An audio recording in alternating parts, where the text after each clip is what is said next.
വൈകുന്നേരം വരെ ഉത്ബോധനം വന്നു കിട്ടി. 5 പ്രഭാഷണങ്ങൾക്ക് പിറകെ 6ാമത്തെ സമാപന പ്രസംഗത്തിലാണ് ഞാനും നിങ്ങളും ഉള്ളത്. അതെ, അവിടെ പറയും എനിക്ക് ഉത്ബോധനം കിട്ടിയിരുന്നു. പക്ഷേ മകരിവിനെ കോഴിക്കോടത്ത് നിന്ന് പിരിഞ്ഞ് വീട്ടിലെത്തി, നാട്ടിലെത്തി. നാളെയായി, മറ്റന്നാളായി. പിന്നെ ഞാൻ യുക്തിവാദത്തിലേക്ക് പോയി, തോന്നിയാസത്തിലേക്ക് പോയി, പെണ്ണിനെ ശ്രമിക്കുന്നതിലേക്ക് പോയി, തോന്നിയാസത്തിന്റെ പിന്നാലെ പോയി എന്നാണോ നമ്മൾ പറയുന്നത്? എന്റെ കൂട്ടുകാരൻ ചീത്ത കൂട്ടുകെട്ടായിരുന്നു എനിക്ക്. അതുകൊണ്ട് ഞാൻ നരകത്തു പോയി. സ്വർഗത്തിന്റെ കളിക്കാർ നരകക്കാരെ നോക്കി ചോദിക്കുന്ന ഒരു ചോദ്യമുണ്ട്. എന്താണ്?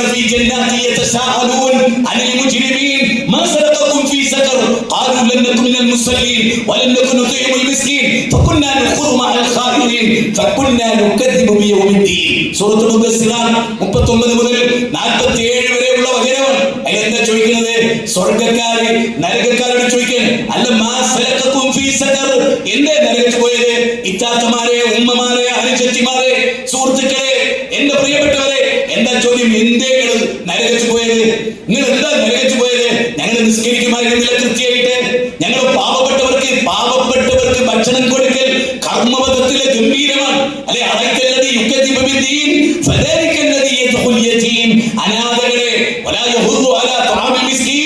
അതെ, പാവപ്പെട്ടവർക്ക് ഭക്ഷണം കൊടുത്തില്ല, അതുകൊണ്ടാണ് നരകത്ത് പോയതെന്നാ പറയുന്നത്. മൂന്നാമത്തതോ വൃത്തികെട്ട കൂട്ടുകാരികൾ, വൃത്തികെട്ട കൂട്ടുകെട്ടുകൾ ഉണ്ടായി. SSLCക്ക് പോയപ്പോ, ഡിഗ്രിക്ക് പോയപ്പോ, +2 പോയപ്പോ കമ്പനികളൊക്കെ മോശമായി പോയി. ഞാൻ എല്ലാവരോടും പറഞ്ഞോട്ടെ, 6 കുട്ടികളുണ്ട്. ഞാൻ എന്റെ മക്കളോട് 6 കൂട്ടുകാരെ, കൂട്ടുകാരനാണോ കൂട്ടുകാരിയാണോ എന്താ അങ്ങനെ ചോദിക്കുന്നത്? അല്ല, അറിയാൻ വേണ്ടി ചോദിച്ച പോലെ അവരൊക്കെ വിളിച്ച് അടുത്ത ആഴ്ച ഞായറാഴ്ചത്തേക്ക് ഭക്ഷണത്തിന് വിളിച്ചു. എനിക്ക് ഏറ്റവും ഇഷ്ടപ്പെട്ട കൂട്ടുകാരികളെ, ഏറ്റവും ഇഷ്ടപ്പെട്ട കൂട്ടുകാരെ പരിചയിക്കാനെന്തിനപ്പ ഒന്നുമില്ലെന്ന് പരിചയപ്പെടാം. നിങ്ങൾ തെരഞ്ഞെടുത്ത കൂട്ടുകാരെ വാപ്പാക്ക് ഇഷ്ടാവും നോക്കാനാണ്. ശരിക്കും വിളിച്ചോളൂട്ടോ. ഞാൻ വേറൊന്ന് ക്ഷമിക്കണോട്ടോ. ഇവിടെ വെച്ചിട്ട് കള്ളത്തരം പറയുന്ന പരിപാടിയില്ല. നിങ്ങൾ ഇട്ട എനിക്ക് ഇഷ്ടമല്ല. നിങ്ങൾ എല്ലാവരും ഇങ്ങനെ ആക്കണോ പരിപാടി ചെയ്യുമ്പോൾ. അപ്പോഴേ ഞാൻ എണ്ണീന്റെ കൂടെയുള്ളൂ. കാരണം പ്രവാചകന്മാർക്ക് ഇത് വളരെ കുറവായിരുന്നു. ഇത് എല്ലാവർക്കും ഇപ്പൊ ആഗ്രഹം എല്ലാ സംഘടനകളും ഒരു -. പ്രബോധനെ പറ്റി പറഞ്ഞത് അപ്പോഴേക്ക് ടൗണായി വരരുത്, പാടില്ല. ശ്രദ്ധിച്ചോ. അപ്പൊ മക്കളിൽ ചെന്തിനാണ് ഒന്നും നിങ്ങൾക്ക് പറ്റിയ കൂട്ടുകാരാണോ എന്ന് അറിയാനാണ്. അവര് ഗേറ്റ് കിടന്ന് വരുമ്പോൾ തന്നെ അറിയാൻ പറ്റിയതാണോ പറ്റാത്തതാണോ. പെൺകുട്ടികളെ വരുന്നത് ചിലപ്പോൾ കുത്തിയിട്ടിട്ടും ചായ കഴിച്ചിട്ടൊക്കെ ആയിരിക്കും വരിക. ടൈറ്റ് ജീൻസ് ഒക്കെ ഇട്ട് 300 കീറലൊക്കെ ഉണ്ടാവും. അങ്ങനത്തെ കമ്പനിയാണ് ഇത്. ഇന്നത്തോടുകൂടി അവസാനിച്ച് ഈ ചോറോടുകൂടി ഇവിടെ തീർന്ന്. ഞാനിത് പ്രസംഗിച്ചു വേറൊരു സ്ഥലത്ത്. അപ്പൊ ട്രോളന്മാരായിരുന്നു സോഷ്യൽ മീഡിയ പോയതോട് നിന്റെ മക്കളുടെ കാര്യം നിങ്ങൾക്ക് ആഗ്രഹം എനിക്കല്ലേ ഉണ്ട്. ഞാൻ വീട്ടിൽ പോയിട്ട് എന്റെ വീതത്തെ പറഞ്ഞ് എന്റെ കുട്ടി എന്താകാൻ തീരുമാനിക്കുന്ന നാട്ടുകാരാ? ഓന്റെ ഇഷ്ടത്തിനൊക്കെ എന്റെ മക്കൾക്ക് കമ്പനി വേണോ വേണ്ടത് തീരുമാനിക്കുന്നത് ഈ ഇരിക്കുന്ന രക്ഷിതാക്കളാണ് പറയുന്നത്. നിങ്ങൾ ജീവിതത്തിൽ ചെയ്തിട്ടുണ്ടോ? നിങ്ങളുടെ നിങ്ങളുടെ മക്കളുടെ കൂട്ടുകാരാരാ? ഓരോ സ്വഭാവം എന്താണ്? ഓരോ കൂടെ കൂട്ടിയിട്ടുണ്ടോ? വേണ്ട, അവരെയും കൂടെ കൂട്ടി നിങ്ങളൊരു യാത്ര പോയി നോക്ക്. അപ്പൊ അറിയാം എന്റെ മോള് തിരഞ്ഞെടുത്ത കൂട്ടുകാരി നന്നോ നന്നില്ലേ. മോളെ ഭാവിയ ഒറ്റ യാത്രയിൽ അറിയാം, ഒരൊറ്റ യാത്രയിൽ. അത് പഠിക്കൽ ബാധ്യത വെക്കുന്നുണ്ട്. എല്ലാവരും പറയും മക്കൾക്ക് വേണ്ടിയാ ജീവിക്കുന്നത്. നുണയാണ്. മക്കൾക്ക് വേണ്ടിയാണുള്ളത് ഒരു നുണയാണ്. മക്കൾക്ക് വേണ്ടി ജീവിക്കുന്നവർ മക്കളുടെ കൂടെ ജീവിക്കാൻ സമയം കണ്ടെത്തണം. മക്കളെ കൂടെ തീരെ ഉണ്ടാവില്ല. ഒരു കാര്യത്തിൽ ഒന്നിനും ഉണ്ടാവില്ല. പൈസ കൂടെ ഉണ്ടാവും. അതിപ്പോ സുഖമാണ്. മറ്റെല്ലാ കാര്യം എനിക്ക് 500 രൂപ വേണം. ഇവിടെ കിട്ടിയില്ലേ? കിട്ടി. എല്ലാ ബന്ധുവും നല്ല വാപ്പ അയാൾ സ്വയം വിചാരിക്കുക. ഈ 500 രൂപ എന്തിനാണ് അയാൾ ചോദിച്ചിട്ടേ ഇല്ല. അന്ന് അയാളുടെ കിബിറ് പറയുന്നതിനാണ്. ഞാൻ എന്റെ മോളോട് എന്തിനാണെന്ന് ചോദിക്കില്ല. നമ്മളെ കുട്ടിയല്ലേ, ഞാൻ കൊടുത്തത്. ഓൻ വിചാരിക്കുന്നത് വലിയ ആളാണ്. അവന്റെ ധാരണക്കാരൻ ഞാൻ വലിയ ആളാണ്. ഈ പൊട്ടനാ, ഈ കിഴങ്ങനാ, ഒന്നിനും കൊള്ളാത്ത വാപ്പയാ. ദേഷ്യം പിടിക്കണ്ടോ? ഉണ്ടോ? ഞാൻ ചോദിക്കുന്നത്, സ്വന്തം മക്കൾ എങ്ങോട്ട് പോകുന്നു? അവരുടെ കർമ്മപഥം ഏതാണ്? ഞാൻ പറയുന്നത് നിങ്ങളുടെ കുട്ടികളെ കോളേജിലോ ക്ലാസ്സിലോ നിങ്ങളുടെ വിദ്യാർത്ഥി സംഘടനകളെ കുറിച്ച് പറഞ്ഞു കൊടുക്കണം. നിങ്ങളുടെ കുട്ടി SSLC കഴിഞ്ഞു, കുറച്ചുകൂടി ഉയർന്ന പഠനത്തിന് പോകുകയാണെങ്കിൽ 3 അക്ഷരത്തിലുള്ള ചില വിദ്യാർത്ഥി സംഘടനയെ പറ്റി പറയണം. മോനെ, അന്ന് കാലപാമ്പ് കൊത്തിവെച്ചാൽ ഈ ആ പ്രസ്ഥാനത്തിന്റെ തൊട്ടടുത്ത് പോയിക്കരുത് കേട്ടോ. ആ കൂട്ടത്തിൽപ്പെട്ടവന്റെ തൊട്ടടുത്ത് പോലും പോയിക്കരുത്. വിഷാണ്, കാറ്റെത്തിയാൽ മതി. അപ്പയ്ക്ക് കേടുന്ന് യുക്തിവാദി ലിബറൽ ആയിട്ട് പിന്നെ നിനക്ക് പെണ്ണിനോടല്ല കല്യാണം കഴിക്കാൻ തോന്നാം, ആണുങ്ങളാണ്. ഓരോ പോസ്റ്റർ ഇടാനില്ല ക്യാമ്പസിന്റെ ഫ്രണ്ടിൽ. നിഷേധിക്കാൻ കഴിയുമോ? ആര് പറഞ്ഞു കൊടുക്കണം? എന്റെ കൂട്ടരെ ഇബ്രാഹിം നബി ഇന്നെ പോലാണോ? അല്ലല്ലോ. ഇബ്രാഹിം നബി ഒരു കാര്യം പറഞ്ഞാൽ പിന്നെ നിങ്ങൾ ഇന്നെ എന്തിന് കുരിശിലേറ്റണം? ഇബ്രാഹിം നബിക്ക് 2 മക്കളുണ്ടായിരുന്നു. രണ്ടാളും ഇവിടെ വിളിച്ചെത്തി. തൊട്ടടുത്ത് ഇപ്പച്ചിന്റെ കുട്ടികൾ ഇങ്ങോട്ട് വാ, നൂറാന്റെ ഇപ്പച്ചിന്റെ കുട്ടികൾ ഇങ്ങോട്ട് വാ, രണ്ടാളെയും തൊട്ടടുത്ത് നിർത്തി. മുജാഹിദ് ബാദ്ശാഹി വെറുതെ പറയില്ല. 2-ാം അധ്യായം 132 എടുത്തു വയ്ക്കണം മൊബൈലിൽ തന്നെ. എന്നിട്ട് സ്വയം തോന്നി വെക്കും. എന്നിട്ട് ചോദിക്കണം, മക്കളെ വിശേഷപ്പെട്ട ഒരു ദർശനമായ ഇസ്ലാം നിങ്ങൾക്ക് അള്ളാഹ് തെരഞ്ഞെടുത്ത് തന്നിട്ടുണ്ട്. മക്കളെ ഇതേക്കാൾ വിശേഷപ്പെട്ടൊന്ന് വേറുണ്ട് നിങ്ങൾക്ക് തോന്നുന്നുണ്ടോ? അതുകൊണ്ട് തന്നെ നിങ്ങൾ ബാപ്പ സ്വീകരിച്ച ഈ ലൈനിൽ നിങ്ങൾ ഉറച്ചു നിൽക്കുവോ? ബാപ്പാക്കത് അറിയണം. ഇബ്രാഹിം നബി പറയും ബാപ്പാക്കത് അറിയണം. എന്നിട്ട് ആ ആയത്ത് അവസാനിക്കുന്നത് ഫലാ തമൂതുന്ന ഇല്ലാ വഅൻതും മുസ്ലിമൂൻ. എന്റെ പൊന്നു ആൺകുട്ടികളെ, നിങ്ങൾ മുസ്ലിങ്ങളായിട്ടല്ലാതെ മരിക്കല്ലേ. അതിനർത്ഥം എന്താ? നിങ്ങൾ പോകുന്നിടത്തും ഞാനില്ലാത്തപ്പോഴും നിങ്ങൾ പഠിക്കുന്നിടത്തും നിങ്ങളുടെ ചെങ്ങായിമാരൊക്കെ എത്തുമ്പോ ഇസ്ലാം അല്ലാത്ത പലതും നിങ്ങളുടെ തലച്ചോറിലേക്ക് കുത്തിക്കേറ്റാൻ നോക്കും. അപ്പോഴൊക്കെയും ബാപ്പ നിങ്ങൾ ഓർത്തോളും. ഞാൻ ചോദിക്കട്ടെ, ഈ വചനം ഇങ്ങനല്ലാതെ ഞാൻ എങ്ങനെയാ പറയേണ്ടത്? പറ. യാ ബുനയ്യ, എന്റെ പൊന്നുമോനെ, ശിർക്ക് ചെയ്യില്ല മോനെ. ഇന്ന ശിർക ലദുൽമുൻ അദീം. അതാര് പറഞ്ഞതാ? നമ്മളെന്താ പറയോ? നമ്മൾ പറയോ? ഇപ്പൊ ഞാനാണ് ചിലപ്പോ ഒരു മോളെ ഉപദേശിക്കണം. ഞാൻ ഞാനാണ് മുജാഹിദാണേ, എന്റെ മോനെ എന്റെ മോളെ ഒന്ന് ഉപദേശിക്കണം. എന്നിട്ട് ആരിസ്ക അവിടുന്ന് ഇങ്ങോട്ട് വിളിക്കുക, മുജാഹിദേ ഞാനാണ് ഹാരിസാണ്, എന്റെ മോളെ ഒന്ന് ഉപദേശിക്കണം. ഞാൻ പറയണം ഞങ്ങൾ രണ്ടാളും കേരളമാരാ. അതെന്താ സ്വന്തം മോളെ ഉപദേശിക്കാൻ പറ്റുന്ന നാട്ടുകാരെ ഉപദേശിച്ച് ഇങ്ങനെ നടക്കുക. എല്ലാവർക്കും കൗൺസിലിംഗ്. ആര്? നമ്മൾ ഓരോരുത്തരും. ഞാനൊക്കെ വീട്ടിലുള്ള ഒരാളാണ്. ഒരുപാട് ആയിരക്കണക്കിന് കുടുംബങ്ങൾ ഈ ജീവിതത്തിനിടയിൽ വിളിച്ചിട്ടുണ്ട്. ഈ 1000 കുടുംബം വിളിക്കുമ്പോൾ ഞാനെന്ത് എന്റെ മോളെയും കൊണ്ട് ഹാരിസ്ക്കാന്റെ ഡേറ്റും കാത്ത മൂപ്പര വീടിന്റെ മുമ്പിൽ ഇങ്ങനെയൊക്കെയാണ്. എന്താ സംഭവം? നമ്മളെന്താ മദ്രസയിൽ പോയി നിങ്ങൾ പഠിപ്പിക്കണ്ടേ? ഇങ്ങനെ ഇവിടെ കൊണ്ടാക്കിയ അല്ല. അതിന് ഉമ്മ മദ്രസത്തുന്ന ടീച്ചർ മദ്രസത്തുണ്ട്. ടീച്ചർ വേറൊരാളമ്മയാണ്, വേറൊരു പയ്യന്റെ അമ്മയാണ്. നിങ്ങളുടെ ഉമ്മ വീട്ടിലാണ്. ആ മടിത്തട്ടിൽ ഇരുത്തി പഠിപ്പിക്കേണ്ടത് ഉമ്മ പഠിപ്പിക്കണം. അതിന് മക്കളുടെ നേരെ അമ്മ എങ്ങനെയുള്ള അറിയോ? ഉമ്മ ഫുൾടൈം ഇതില്ല.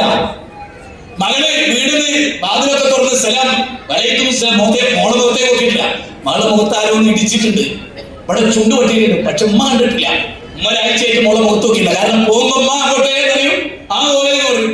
വരുമ്പോ ഉമ്മ എമ്മതുണ്ട്, ആ ഓടി മോള് കയറി പോകും. ഈ ആഴ്ചയിലിടയ്ക്കുള്ള മുറിവ് ഉണങ്ങിയിട്ട് പോലും ഉമ്മ കണ്ടിട്ടില്ല. കാരണം ഉമ്മക്ക് മൊത്തമൊക്കെ നേരെ മൊബൈലിന്റെ മുഖത്ത് നോക്കിക്കുക. അതുകൊണ്ട് അത്ര ഇഷ്ടപ്പെട്ടൊരു പ്രസംഗം അയക്കൂല. പിന്നെ എത്രയും ദൂരം വന്നത് നിങ്ങൾ കയ്യടി കിട്ടാനാണ് പിന്നീട് ആവശ്യമില്ല. അപ്പൊ അവിടെ ഇവിടെ പ്രസംഗിച്ചാൽ മതി. ഞാൻ ഇവിടെ വന്നിട്ടുണ്ടെങ്കിൽ ഈ പരിപാടിയുടെ ആത്മാവിനെ കുറിച്ച് നസീർ എന്നോട് പറഞ്ഞപ്പോ അന്ന് ഞാൻ കുറിച്ചു വെച്ച പോയിന്റുകളായി. അത് നിങ്ങളോട് തുറന്നു പറയാൻ. കർമ്മപദം എന്ത്? അല്ലാഹുവിന്റെ റസൂലും ജീവിതത്തെ കുറിച്ച് എന്താ പറഞ്ഞത്? അതാദ്യം അറിയണം. അല്ലദീ ഖലഖൽ മൗത വൽ ഹയാത ലിയബ്ലുവക്കും അയ്യുക്കും അഹ്സനു അമല വഹുവൽ അസീസുൽ ഗഫൂർ. സൂറത്തുൽ മുൽക്ക് 67:2 എന്താ പറയുന്നത്? നിങ്ങൾക്ക് മരണവും ജീവിതവും സൃഷ്ടിച്ചത് ഏറ്റവും നല്ല പ്രവൃത്തി നിങ്ങളില്ലാതെ. അവിടെ ആയിരക്കണക്കിന് ആളുകളുണ്ടാവും. ഈ ആയിരക്കണക്കിന് ആളുകളിൽ ഉപ്പ ചിലപ്പോൾ സ്വർഗാവകാശിയായിരിക്കും. ഉമ്മ അങ്ങനെ കൊള്ളുന്നില്ല. ഉമ്മ സ്വർഗത്തിലേക്ക്, ഉപ്പ അങ്ങനെ കൊള്ളുന്നില്ല. 5 കുട്ടികൾ 2 ചിലപ്പോൾ സ്വർഗത്തിലേക്ക്, 3 അങ്ങനെ ആയിക്കൊള്ളുന്നില്ല. എന്തെങ്ങനെയായത്? സൂറത്ത് തൂറിൽ 52-ാം അധ്യായം 21 പറയുന്നത് എന്താണ്? ബാപ്പാന്റെ ഈമാനിനെ പിന്തുടർന്ന മക്കൾ. അങ്ങനെ ഒരു പ്രയോഗമുണ്ട്. ബാപ്പാന്റെ ഈമാനിനെ. അപ്പൊ ബാപ്പാന്റെ ഈമാൻ എന്താകണം? അബൂജഹലിന്റെ ഈമാനായ പോരാ, ഫിറൗനിന്റെ ഈമാനായ പോരാ, ഇന്ന് കേരളത്തിലെ സമസ്തയുടെ ഈമാനായ പോരാ. അതിനെന്താകണം? ഇന്നല്ലദീന ഖാലൂ റബ്ബുനല്ലാഹ് സുമ്മ ഇസ്തഖാമൂ തതനസ്സലു അലൈഹിമുൽ മലായിക അല്ലാ തഖാഫൂ വലാ തഹ്സനൂ വഅബ്ശിറൂ ബിൽ ജന്നത്തി അല്ലതി കുൻതും തുഅദൂൻ. ഇന്നല്ലദീന ഖാലൂ റബ്ബുനല്ലാഹ് വലാ ഖൗഫുൻ അലൈഹിം വലാ ഹും യഹ്സനൂൻ. 40-ാം അധ്യായം 13. 41-ാം അധ്യായം 30. എന്താ? ഇന്നല്ലദീന ഖാലൂ റബ്ബുനല്ലാഹ്. അതുകൊണ്ടാ രാവിലെ എന്ത് പറയുന്നത്? റദീതു ബില്ലാഹി റബ്ബൻ. അത് പറഞ്ഞിട്ട് സിയബറോരേകൾ കുട്ടിനെ തരണേ. അപ്പൊ പറഞ്ഞത് എന്താണ് മനസ്സിലായില്ല. മുല്ലക്ക് വീഞ്ഞത്തുകാരൻ മുല്ലക്ക് പറഞ്ഞത് എന്താണ് മനസ്സിലായില്ല. ബാക്കവിമാർക്ക് എന്താണ് മനസ്സിലായില്ല. നബീനോട് ദുആ ചെയ്യുമ്പോൾ നിങ്ങളുടെ നാട്ടുകാരൻ ബാക്കവി കയ്യിങ്ങനെ ഉയർത്തുക. നബീനോട് ദുആ ചെയ്യുമ്പേ, അല്ലാഹുവിനോട് ദുആ ചെയ്യുമ്പോ കൈ ഇങ്ങനെ എടുത്തല്. എന്നിട്ട് ഒരു സൃഷ്ടിയോട് ദുആ ചെയ്യുമ്പോ കൈ ഇങ്ങനെ എടുത്ത് വെച്ചിരിക്കണം. ആളുകൾക്കുള്ളതല്ല ഇത്. ഇത് ഈമാൻ ക്ലിയർ ആവണം. അല്ലദീന ആമനു വലം യൽബിസു ഈമാനഹും ബിദുൽമിൻ ഉലൈക ലഹുമുൽ അംൻ വഹും മുഹ്തദൂൻ. അല്ലാഹ് പറഞ്ഞെടുത്ത് നിൽക്കുക. അല്ലാഹ് 6-ാം അധ്യായം 82 പറയുന്നത് ഈമാനിൽ ദുൽമ കലരരുത്. എന്നിട്ട് അല്ലാഹ് പറഞ്ഞു ഈമാനിൽ ദുൽമ കലർന്നാൽ ഹജ്ജ് ബാത്തിലാണ്. എന്നറിയോ, അറേബ്യയിലെ അബൂജഹൽ കൂട്ടർ കൃഷിന്ന് ഓഹരി കിട്ടിയാല് അതിലൊരു ശതമാനം ഇത്ര ശതമാനം അവരെ ശൈഖന്മാർക്ക് മാറ്റി വെച്ചു. സൂറത്ത് അന്നാമ പറയുന്നത് ഇത്ര ശതമാനം അള്ളാഹ്ക്ക് മാറ്റി വെച്ചു. അള്ളാഹ്ക്ക് മാറ്റി വെച്ചു, മൊയ്തീൻ ശൈഖിന് മാറ്റി വെച്ചു. ഇത് മൊയ്തീൻ ശൈഖിന്റെ ആട്, ഇത് അള്ളാന്റെ ആട്. ഇത് അള്ളാഹ്ക്ക് വേണ്ടി ഒതുങ്ങിയതിന് ഇത് മൊയ്തീൻ ശൈഖിന്. അങ്ങനെ പറഞ്ഞു എന്ന് സൂറത്ത് അന്നാമ പറയുന്നത്. കേരളത്തിലെ മുസ്ലിമീങ്ങളിലെ തൊപ്പിയിട്ട താടി വെച്ച പർദ്ദട്ട ആണും പെണ്ണ് എന്താ പറയുന്നത്? ഇത് മൊയ്തീൻ ശൈഖിന്റെ കോഴി, ഇത് മൊയ്തീൻ ശൈഖിന്റെ ആട്. നമ്മളിവിടെ ആണ്ടൂർക്കുളത്തെ ആടിനെ പറ്റി മുമ്പ് പ്രസംഗിച്ചിരുന്നു, ഓർമ്മ ഉണ്ടാവും. ഞങ്ങൾ വരുമ്പോ ഓർക്കുക, ഈ കർമ്മങ്ങളൊക്കെ ചെയ്തു, പക്ഷെ കർമ്മങ്ങളൊക്കെ ബാധിലായി പോയി. എന്താ? കർമ്മം സ്വീകരിക്കപ്പെടാൻ. ഏതുപോലെ? ലളിതമായ ഒരു ഉദാഹരണം പറയാം. നമ്മുടെ തിരുവനന്തപുരം എയർപോർട്ടിൽ പോയി, ഭാര്യയുണ്ട്, ഭർത്താവുണ്ട്, 3 മക്കളുണ്ട്. എല്ലാവരുടെ കയ്യിലും രേഖകളും കാര്യങ്ങളും ഒക്കെ ഉണ്ട്. എയർപോർട്ടിന്റെ അടുത്തെത്തി, 4 ആളെ പാസ്പോർട്ട് കണ്ടു, 5-ാമത്തെ ആളെ പാസ്പോർട്ട് ഇല്ല. ഒരാളുടെ പാസ്പോർട്ട് ഇല്ല. ഏതായാലും ഇന്നത്തെ 4 ആളുണ്ടല്ലോ, സാരല്ല, പൊയ്ക്കോട്ടെ എന്ന് എയർപോർട്ടിൽ വിചാരിക്കോ? പറഞ്ഞേക്കോ? ഇല്ല. അപ്പൊ പിന്നെ 4 ആള് പാസ്പോർട്ട് ഉള്ളവര് ഇതിനെ ഒഴിവാക്കാൻ പറ്റൂലെങ്കിൽ ആ പാസ്പോർട്ട് ഉള്ളവന് എന്ത് വേണം? പാസ്പോർട്ട് ഇല്ലാത്തവനെ പോലെ മടങ്ങി പോരണം. പക്ഷെ പരലോകത്ത് അങ്ങനെയല്ല. 4 ആൾക്ക് പാസ്പോർട്ട് ഉണ്ട്, ഒരാൾക്കില്ല. അങ്ങോട്ട് പോകാൻ പറ്റില്ല, ഇങ്ങോട്ട് തിരിച്ചു പോരുമില്ല. അതതിന്റെ പ്രത്യേകത. അപ്പൊ എന്ത് വേണം? വീട്ടിൽ എല്ലാവർക്കും ഇത് ഉണ്ടാവണം. സ്വർഗത്തിന്റെ വാതിൽ തുറക്കാനുള്ള തൗഹീദിന്റെ താക്കോലില്ലേ, അതിന്റെ പല്ലുകളില്ലേ? എന്താ അല്ലാഹുവിന്റെ റസൂൽ പറഞ്ഞത്? എല്ലാ പൂട്ട് തുറക്കാനും എല്ലാ താക്കോലും പറ്റില്ല. ആ പൂട്ടിന്റെ ഉള്ളിൽ ചില അച്ചുകളുണ്ട്, അതിനനുയോജ്യമായ പല്ലുകൾ വേണം. എന്തിന്? താക്കോലിന്. ലാ ഇലാഹ ഇല്ലല്ലാഹ് യാതൊന്ന താക്കോലുകൊണ്ടല്ലാതെ സ്വർഗത്തിന്റെ വാതിൽ തുറക്കാൻ പറ്റുമോ? ഈ ഇരിക്കുന്ന സഹോദരിമാരോട് ചോദിക്കുക, നിങ്ങളുടെ വീട്ടിലെല്ലാവരും വിശ്വാസം തൗഹീദാണോ? ആണോ? നിങ്ങളുടെ കുട്ടി എന്താ? ഞാനൊരു ഉദാഹരണം പറയാം. സ്ത്രീകളുമായി ബന്ധപ്പെട്ട് എനിക്ക് നോട്ട് തന്നുകൊണ്ട് ഞാൻ പറയാം. ഞാൻ ചോദിക്കുന്നു, സുമയ്യയെ പോലെ, സുമയ്യ എന്തിനാ മരിച്ചത്? തൗഹീദിന് വേണ്ടിയാണ്. എന്തിനാ സഫിയ അടി കിട്ടിയത്? തൗഹീദിന് വേണ്ടിയാണ്. എന്തിനാ അവരെ നിരത്തിട്ട് മരിച്ചത്? തൗഹീദിന് വേണ്ടിയാണ്. എന്തിനാ അവരെ ഒളിവിൽ താമസിക്കേണ്ടി വന്നത്? തൗഹീദിന് വേണ്ടിയാണ്. എന്തിനാ ഖദീജത്തുൽ കുബ്ര അങ്ങനെ പ്രയാസപ്പെടേണ്ടി വന്നത്? തൗഹീദിന് വേണ്ടിയാണ്. എന്തിനാ ആസിയ ബീവിക്ക് തല്ല് കിട്ടിയത്? എന്തിനാ അവരുടെ ശരീരത്തിൽ ചോര വന്നത്? റബ്ബി ബിന്നിനെ എന്തൊക്കെ വൈദ്യപ്പിച്ചല്ല എന്നവർ പറഞ്ഞത് തൗഹീദിന് വേണ്ടിയാണ്. നിങ്ങളൊക്കെയോ ഒരു തല്ല് അള്ളാഹുവിന്റെ ദീനിന് വേണ്ടി കിട്ടിയിട്ടുണ്ടോ? എന്നോട് ചിലപ്പോൾ ചെല്ലു വിളിച്ചു ചോദിക്കുക, നിങ്ങൾ ആ പ്രസംഗത്തിന്റെ ചോട്ടില് ആളുകളെ കുറിച്ച് കുറിപ്പ് കണ്ടോ? എന്തെല്ലാം തുരിയണക്കാവ് ചെവി അടക്കം ബ്രഷ് ഇട്ടിക്കുകയാണ്. അപ്പൊ ഞാൻ പറയുന്നത് എനിക്ക് ഒത്തിരിയല്ലോ. ഓരോ തെറി കേൾക്കുമ്പോ ഒരു പാപം കൊഴിഞ്ഞു പോകുന്നത് നിങ്ങളെന്താ മനസ്സിലാക്കി? ഇത്ര വലിയൊരു തൗഫീഖ് വരാത്തുണ്ടോ? ഓരോ തെറി കിട്ടുമ്പോഴും ഓരോ പാപം കൊഴിയും. അതുകൊണ്ട് നാട്ടുകാരെന്ത്, നമുക്ക് ഏറ്റവും പറ്റിയ തെറ്റുകളിലൊന്നറിയാം. നമ്മുടെ പല കർമ്മവും ചെയ്യിക്കാൻ തടസ്സമാകുന്ന ഒരു കാര്യം അറിയോ? അവർ എന്ത് വിചാരിക്കും, ഇവർ എന്ത് വിചാരിക്കും. കഴിഞ്ഞ ദിവസം ഒരാളെനിക്ക് ഒരു തൗഹീദി പ്രസംഗം എഴുതി തന്നു. അയാൾ പറഞ്ഞു തന്ന പോലെ ഞാൻ പ്രസംഗിച്ച്, പിറ്റേന്ന് കൂട്ടിലിട്ട പുലിന്റെ വൈകയാണ് എനിക്കെതിരെ ചാടിക്കടിച്ച്. എന്താ ചാടിക്കടിക്കാൻ കാരണം? ഇങ്ങനെ പച്ചക്ക് തൗഹീദ് പറയാ. അപ്പൊ എത്ര ആളെ സൗഹൃദം പോകും? ഭയങ്കരം. അപ്പൊ സൗഹൃദം ഉണ്ടാവണം. എന്തിന്? ദുനിയാവിലെ ജീവിതത്തിന്. അപ്പൊ ആഹ്റോ നിങ്ങളറിയോ? ഇബ്നു അബ്ബാസ് റളിയല്ലാഹു പറയാ, അവരുടെ നബി സല്ലല്ലാഹു അലൈഹി വസല്ലം ഒരു സ്വപ്നം കണ്ട്. ആ സ്വപ്നത്തിന്റെ പ്രത്യേകത എന്താ? ആ സ്വപ്നത്തിന്റെ പ്രത്യേകത നബിമാരെ കാണാൻ. കഴിഞ്ഞുപോയ നബിമാരെ സ്വപ്നത്തിൽ മുത്ത് നബി സല്ലല്ലാഹു അലൈഹി വസല്ലം കാണാൻ. ഒരു നബി ഇങ്ങനെ വരുന്നു. അവൻ നബി ഇങ്ങനെ നോക്കി, ആരൊക്കെ കൂടെ ഉള്ളത്? ആരുമില്ല. ഒറ്റക്ക്. വേറെ നബിന്റെ വരുന്നത് 2 ആള്. ഇങ്ങനെ ഒരു നബിയുടെ കൂടെ വെക്കാൻ ആ നബി പഠിപ്പിച്ച ആദർശം ഉൾക്കൊള്ളാൻ 2 ആള്. ഇവിടെ എത്ര ആളുണ്ട്? ഈ പ്രസംഗം എത്ര ആൾ കേൾക്കുന്നുണ്ട്? നിങ്ങൾക്കറിയോ? 1 നൂറ്റാണ്ട് എന്ന് പറഞ്ഞാൽ എത്രയാ? 100 അല്ല, 100 കൊല്ലം കൊണ്ട് ഒരാൾ, 100 കൊല്ലത്തിനിടയിൽ ഒരാൾ, അതായത് നൂഹ് അലൈഹിസ്സലാം. 100 കൊല്ലം കൊണ്ട്. ആ നൂഹ് അലൈഹിസ്സലാമിനെ 9 നൂറ്റാണ്ട് കൊണ്ട് കിട്ടിയ 12 ആണ്. പക്ഷെ അദ്ദേഹത്തിന്റെ പ്രവർത്തനം 900 വർഷം ഫുൾ സ്റ്റോപ്പ് ഇല്ല. എല്ലാവരും കേട്ട് തയ്പ്പിച്ചൊരു ഖുർആനിക വചനം പറഞ്ഞ് ഞാൻ ആ സഹോദരിയുടെ കഥയിലേക്ക് വരാം. സഹോദരന്മാരെ ആലോചിക്കുക. നൂഹ് നബി എന്താ പറയുന്നത് എന്നോട്? قال رب إني دعوت قومي ليلا ونهارا قال رب إني دعوت قومي ليلا ونهارا. രാവെന്ന വ്യത്യാസമില്ല, പകലെന്ന വ്യത്യാസം. ഇബ്നു ജരീർ ഉത്തബരി, ഇബ്നു കസീർ റഹ്മഹുല്ലാഹ്, ഇമാം ഖുർതുബി, സഅദി ഇവരൊക്കെ പറയുന്നതറിയോ? 20-ലധികം തവണയൊക്കെ അത്ര നൂഹ് നബി ഒരാളെ ചെന്ന് കാണാൻ. ഈ വന്ന ആളുകളുടെ അത്രയെ കുറിച്ച് അധ്വാനിക്കണ്ടേ? ഒരുപാട് പുതിയ ആളുകൾ മെമ്പർഷിപ്പ് എടുത്തവരുണ്ടാവുന്നില്ലേ? ഞാൻ ചോദിക്കുന്നത്, നൂഹ് നബി അലൈഹിസ്സലാത്തു വസ്സലാമിന്റെ ഒരു പ്രത്യേകത ഞാൻ പറയാം. ഇവിടെ നമ്മുടെ പ്രത്യേകത എന്താ? എല്ലാം കഴിഞ്ഞിട്ട് കുറച്ച് സമയം സംഘടന, അങ്ങനല്ലേ? നൂഹ് നബി എങ്ങനെയല്ല, ഫുൾ ടൈം സംഘടന, ഫുൾ ടൈം. ഒരു നബി പറയുന്നുണ്ട് ഖുർആൻ സൂറത്ത് ഹൂദിൽ, കിന്റെ റബ്ബ് ഉപജീവനം തന്നിട്ടുണ്ട്, കൃഷി. ആ നബിയുടെ പ്രത്യേകത കൃഷി ഉണ്ടായിരുന്നു, നാക്കാലി ഉണ്ടായിരുന്നു, അതിനൊക്കെ അദ്ദേഹത്തിന് വരുമാനം ഉണ്ടായിരുന്നു. എന്നിട്ട് അദ്ദേഹം ചോദിക്കുന്ന ഒരു ചോദ്യമുണ്ട്, എനിക്ക് എന്റെ റബ്ബ് മാന്യമായി ഉപജീവനം തന്നിരിക്കെ ഞാൻ നിങ്ങളോട് കള്ളം പറഞ്ഞ് പൈസ ഉണ്ടാക്കേണ്ട കാര്യമില്ല. ആവശ്യമില്ല. അതുകൊണ്ട് ഞാൻ നിങ്ങളെ അള്ളാന്റെ വചനം ഉദ്ദേശിച്ച്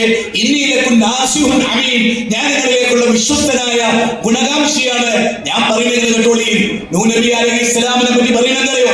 ഒരാൾക്ക് രാവിലെ 8 മണി, അതായത് നൂഹ് നബി ജീവിക്കുന്ന പരിസരത്ത് ഒരാൾക്ക് 8 മണിക്കാണ് പറ്റിയ. രാവിലെ 8 മണിക്കാണ് കുറച്ച് ഫ്രീ, 8:15 വരെ. നൂഹ് നബി ഷാർപ്പ് 8 മണിക്കാണ് വീട്ടിലെത്തിയിരിക്കും. തൊബരി പറയാണ് അവിടെ എത്തിയിരിക്കും. 8:30 ആകുമ്പോൾ അയാൾക്ക് പോകണം. 8:30 ആകുമ്പോഴേക്ക് അദ്ദേഹം 8:30 വേറൊരു സ്ഥലത്ത്, 8:30 അവിടെ കയറും. അപ്പൊ അയാൾക്ക് 9 മണിക്ക് പോകണം. 9 മണിക്ക് വേറൊരാളെ കിട്ടും, അവിടെ കയറും. അങ്ങനെ ലൈലം വനഹാറ. എന്നിട്ട് എന്തായാലും റിസൾട്ട്, ആ റിസൾട്ട് എന്നാണ് ഇപ്പൊ ഞാനാ പറയുന്നത്. നിങ്ങൾ വിചാരിച്ചോളൂ, അല്ലെ ഇവിടെ നല്ല അറിയപ്പെട്ട ഒരു പ്രാസീനെ വിചാരിച്ചോളൂ, ഹുസൈൻ സൽവിയെ വിചാരിച്ചോളൂ, താജു എന്ന് വിചാരിച്ചോളൂ. താജു പറയുന്നത് ഞാൻ എങ്ങനെ പ്രസംഗിച്ച് രാവും പകലും, പക്ഷെ ആളുകൾ ഓടിപ്പോവുകയാണ്. നമ്മളെന്താ പറയുക, അത് എന്റെ കയ്യിൽ ഇരിപ്പുണ്ടാണ്, അനുഭവ ഗുരു. അതുകൊണ്ടാണ് നേരെ മറിച്ച് നൂഹ് നബി പറയാ, റബ്ബേ ഞാൻ ഇങ്ങനൊക്കെ ക്ഷണിച്ചു റബ്ബേ നിന്നിലേക്ക്, എന്തിന്? നീ അവർക്ക് പുറത്തു കൊടുക്കുന്നതിന് വേണ്ടി, നിന്റെ വഹദാനിയത്തിലേക്ക് ഞാൻ അവരെ ക്ഷണിച്ചു.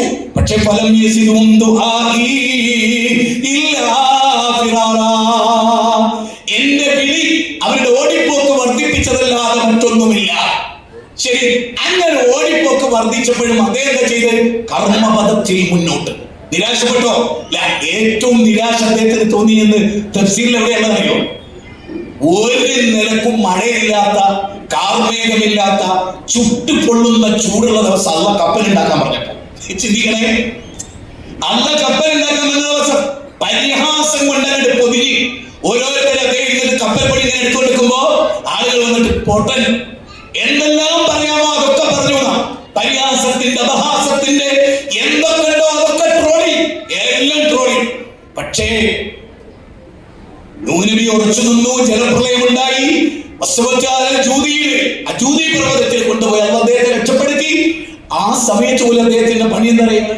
കപ്പലിൽ കയറി നിന്ന് ദൂരെ നോക്കുമ്പോൾ മകൻ വെള്ളത്തിൽ ഇങ്ങനെ, ഒരു പിതാവിനെ നമ്മൾ കാണുക, മനസ്സിൽ ഓർക്കുക. എന്താ ഒരു മകൻ വെള്ളത്തിൽ നിന്ന് പറയും, മോനെ കേറിക്കോ, ഫിർഖത്തുന്നാദിയുടെ കപ്പലിൽ കേറിക്കോ മോനെ, ഈ കപ്പലിൽ കേറിക്കോ കുട്ടി. അള്ളാഹിനോട് അദ്ദേഹം തർക്കിക്കാമോ? അള്ളാഹിനോട് എന്താ പറയുന്നറിയോ? നാഥാ എന്റെ അഖിലുകാരെ രക്ഷപ്പെടുത്തുമെന്ന് നീ പറഞ്ഞിട്ടില്ല നാഥാ. അപ്പ ചോദിക്കുന്ന ഒരു ചോദ്യമുണ്ട്. അതാണ് എന്റെ വിഷയത്തിന്റെ ആദ്യ ഭാഗം. ഞാൻ അങ്ങനെ തുടങ്ങി. എന്താ അപ്പൊ ചോദിക്കുന്ന ഒരു ചോദ്യമുണ്ട്, ആര് പറഞ്ഞു അവൻ നിന്റെ അഖിലുകാരനാണെന്ന്? അവൻ നിന്റെ അഖിലുകാരനല്ല. കാരണം രക്തബന്ധമാണ് കുടുംബ ബന്ധത്തെക്കാൾ പവിത്രമായ ഇസ്ലാം കാണുന്നത്. അതുകൊണ്ട് തന്നെ രക്തബന്ധത്തെക്കാൾ പവിത്രമായ ആദർശ അഖിൽ എന്ന് പറയുന്ന, നമ്മൾ സാധാരണ പറയുന്ന ആദർശ കുടുംബം, ആ ആദർശ കുടുംബത്തിലെ മെമ്പറേ അല്ലവൻ. നിനക്ക് അറിവില്ലാത്തത് നീ എന്നോട് തേടരുത്. എന്നിട്ട് മകന് വേണ്ടി തേടിയ റബ്ബിനോട് പൊറുക്കലിനെ തേടുന്ന, കരയുന്ന ആ നൂഹ് നബിയിൽ നമ്മൾ കാണുന്നത് എന്താ? മരിക്കുന്നവരെ നിരാശയില്ലാതെ. ശരിക്കും യൂനുസ് നബി പാതി വഴിയിൽ നിരാശയോടെ പോയി. ശക്തമായി റബ്ബ് പരീക്ഷിച്ചു. എന്നിട്ട് യൂനുസ് നബി പറയുന്നത് എന്താ? പടച്ചോനെ ഇടക്കിന്റെ വഴിയൊന്ന് തെറ്റിപ്പോയി. ഞാൻ ഇങ്ങോട്ട് എന്റെ സുഹൃത്തിന്റെ കൂടെ വരുമ്പോ ആ സുഹൃത്ത് പറഞ്ഞൊരു വേദന, അതൊരു പൊതുവേദന ആയതുകൊണ്ട് ഞാൻ സ്ത്രീകളോട് പറയാം, എല്ലാവരും അറിയേണ്ട വേദനകളിൽ ഒന്ന് തന്നെയാണ്. അതെന്താ? നമുക്ക് ഇബ്രാഹിം നബിയുടെ ഭാര്യ ഹാജരാകാൻ കഴിയുന്നില്ല. നിങ്ങളൊക്കെ വന്നത് ഈ ഇഷ്ടപ്പെട്ടിട്ടാ. പക്ഷെ നിങ്ങളുടെ ഭർത്താവ് രാത്രി 1 മണി വരെ മീറ്റിംഗിൽ പോയാൽ തീർച്ചയായിട്ടും അന്ന് കിടപ്പറ വിലക്കുന്ന പെണ്ണുങ്ങൾ ഈ കൂട്ടത്തിലുണ്ടാവും. പോയാൽ പിടിക്കാനാ? അല്ല. കഞ്ചാവ് പിടിക്കാനാ? അല്ല. പെണ്ണ് പിടിക്കാനാ? അല്ല. പിന്നെ എങ്ങോട്ടാ പോയത്? ദീന് എങ്ങനെയാണ് തിരുവനന്തപുരത്ത് നടപ്പാക്കേണ്ടത്, എന്തൊക്കെ പദ്ധതികളാണ് എന്നതിന് മീറ്റിംഗ് കൂടാൻ പോയത് ആ ഭർത്താവ്. ഭർത്താവിനോട് മിണ്ടുന്നില്ല, സലാം പറയുന്നില്ല, യാതൊരു കാര്യമില്ല. അല്ലേ? ആലോചിച്ച് നോക്കാൻ വേണ്ടി പറയാം. അവിടെ ഭാര്യ എന്ത് ചെയ്യുന്നു? പണങ്ങുന്നു. എന്തിനെ ഭാര്യ പണങ്ങിയത്? അന്ന് വിട്ട കർമ്മ പദ്ധതി അനുസരിച്ച് എന്റെ ഭർത്താവ് പ്രവർത്തിച്ചു. അതുകൊണ്ട് തന്നെ ഞാൻ പറയുമ്പോൾ ഒന്നും വിചാരിക്കരുത്. യാ അയ്യുഹല്ലദീന ആമനൂ ഇന്ന മിൻ അസ്വാജികും വഔലാദികും അദുവ്വലക്കും. അന്റെ കെട്ടിയോള് എനിക്ക് ശത്രുവാണ്, അന്റെ മക്കള് എനിക്ക് ശത്രുവാണ്. സൂക്ഷിച്ചോ, ശ്രദ്ധിച്ചോ. പക്ഷേ അതിന്റെ പേരിൽ അവർ ഒഴിവാക്കണ്ട, അവരോട് ചാടിക്കളിക്കണ്ട. പുറത്തു കൊടുക്ക്, വിട്ടുവീഴ്ച ചെയ്യേ, മാപ്പാക്ക്. 64 അധ്യായം 14-15 വാചകങ്ങൾ വ്യക്തമാണ്. ഈ ഇബ്രാഹിമിന്റെ ഭാര്യ ചോദിക്കുന്ന ഒരു ചോദ്യമുണ്ട്. എപ്പോ പിഞ്ചു പൈതലായ ഇസ്മായിലിനെയും ഒറ്റക്കൊരു സ്ത്രീയെയും വിജനമായ മരുഭൂമിയിൽ ജനവാസമില്ലാത്ത, ജലസ്രോതസ്സില്ലാത്ത, ചീവീടുകളുടെ ശബ്ദം മാത്രം കേൾക്കുന്ന, എന്തെങ്കിലും അപകടമുണ്ടായാൽ രക്ഷപ്പെടുത്താൻ ഒരാൾ പോലും ഇല്ലാത്ത മരുഭൂമിയിൽ ഉപേക്ഷിച്ച് അള്ളാന്റെ കൽപ്പന ഉൾക്കൊണ്ട് ഇബ്രാഹിം തിരിച്ചു നടക്കുക. ഗദ്ഗദകണ്ഠനായി, തൊണ്ടയിടറി, കണ്ണിൽ നിന്ന് കണ്ണുനീർ ചാടിട്ടൊഴുകി, തിരിഞ്ഞു നോക്കാതെ നടക്കുമ്പോ ഇബ്രാഹിം ചോദിക്കാൻ, അല്ലാഹു അമറക യാ ഇബ്രാഹിം, അല്ലയോ ഇബ്രാഹിം, അല്ല പറഞ്ഞിട്ടാണോ? തിരിഞ്ഞു നിന്ന് അദ്ദേഹം പറഞ്ഞത് അല്ല പറഞ്ഞിട്ടാണ്. ഇനി നമ്മൾ ചിന്തിക്കുക, ഇബ്രാഹിം നബി ആരാണ് നമ്മളിവിടെ കാണുന്നത്. ഇനി ഇത് കേട്ട ഹാജറ ബീവിയോ പിന്നെ പറയുന്നതാ, സാരമില്ല, ഇനി നിങ്ങൾ പോയിക്കോളി, നിങ്ങൾ അള്ളാന്റെ മാർഗത്തിലല്ലേ, എങ്കിൽ അള്ള ഞങ്ങളെ നോക്കിക്കോളും. അങ്ങനെ നിങ്ങൾക്ക് തോന്നിയിട്ടുണ്ടോ? വീട്ടിലൊക്കെ ഉള്ളൂ, ശരിയാ, ചെറിയ മോളുണ്ട്, പനിയാ, നമ്മളൊക്കെ അനുഭവിക്കുന്ന ആളുകൾ പറയാട്ടോ, പുറത്തുനിന്ന് ആരും എടുത്ത് പറയല്ല, പനിയാണ്, രാത്രി ഒരുപാട് ലേറ്റ് ആയിട്ട് വന്നത്. നിങ്ങളെന്നും ഇങ്ങനെയാ, നിങ്ങളെ കൂടെ ജീവിച്ചിട്ടൊരു സുഖം കിട്ടിയില്ല. ഇബ്രാഹിം നബിയുടെ കൂടെ ജീവിച്ചത് ആരാധനയ്ക്ക് മുന്തിയ സുഖം കിട്ടി. പക്ഷേ സ്വർഗത്തിന് വേണ്ടി സഹിച്ചു. അതിന്റെ പേരാ സഹനത്തിന്റെ പേരാ ഇസ്ലാം. അതുകൊണ്ടാണല്ലോ നിങ്ങളൊരാളെ ആലോചിച്ച് ഖുർആൻ പറയട്ടെ, സൂറത്തുൽ റഅദ് 30 വരികയാണ്. സൂറത്തുൽ റഅദ് 13-ാം 21 എങ്ങനെയോ ഭാര്യന്റെ കൈ പിടിച്ചിട്ടുണ്ട്, മകന്റെ കൈ ഉപ്പയും പിടിച്ചിട്ടുണ്ട്, ഉമ്മയും പിടിച്ചിട്ടുണ്ട്, പേരെ കുട്ടികളുണ്ട്, മക്കളുണ്ട്, ഭാര്യയും മക്കളുണ്ട്. എന്നിട്ട് സ്വലഹം മിൻ ആബാഇഹിം വഅസ്വാജിഹിം വദുർരിയ്യാതിഹിം വമലായികതു യദ്ഖുലൂന അലൈഹാ മിൻ കുല്ലി ബാബ്.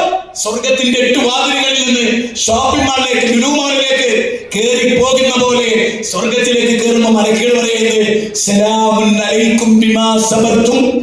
ഭാര്യ ഒരുപാട് പ്രശ്നങ്ങൾ ഉണ്ടാക്കിയപ്പോ ക്ഷമയായിരുന്നു നിങ്ങളുടെ മാനദണ്ഡം.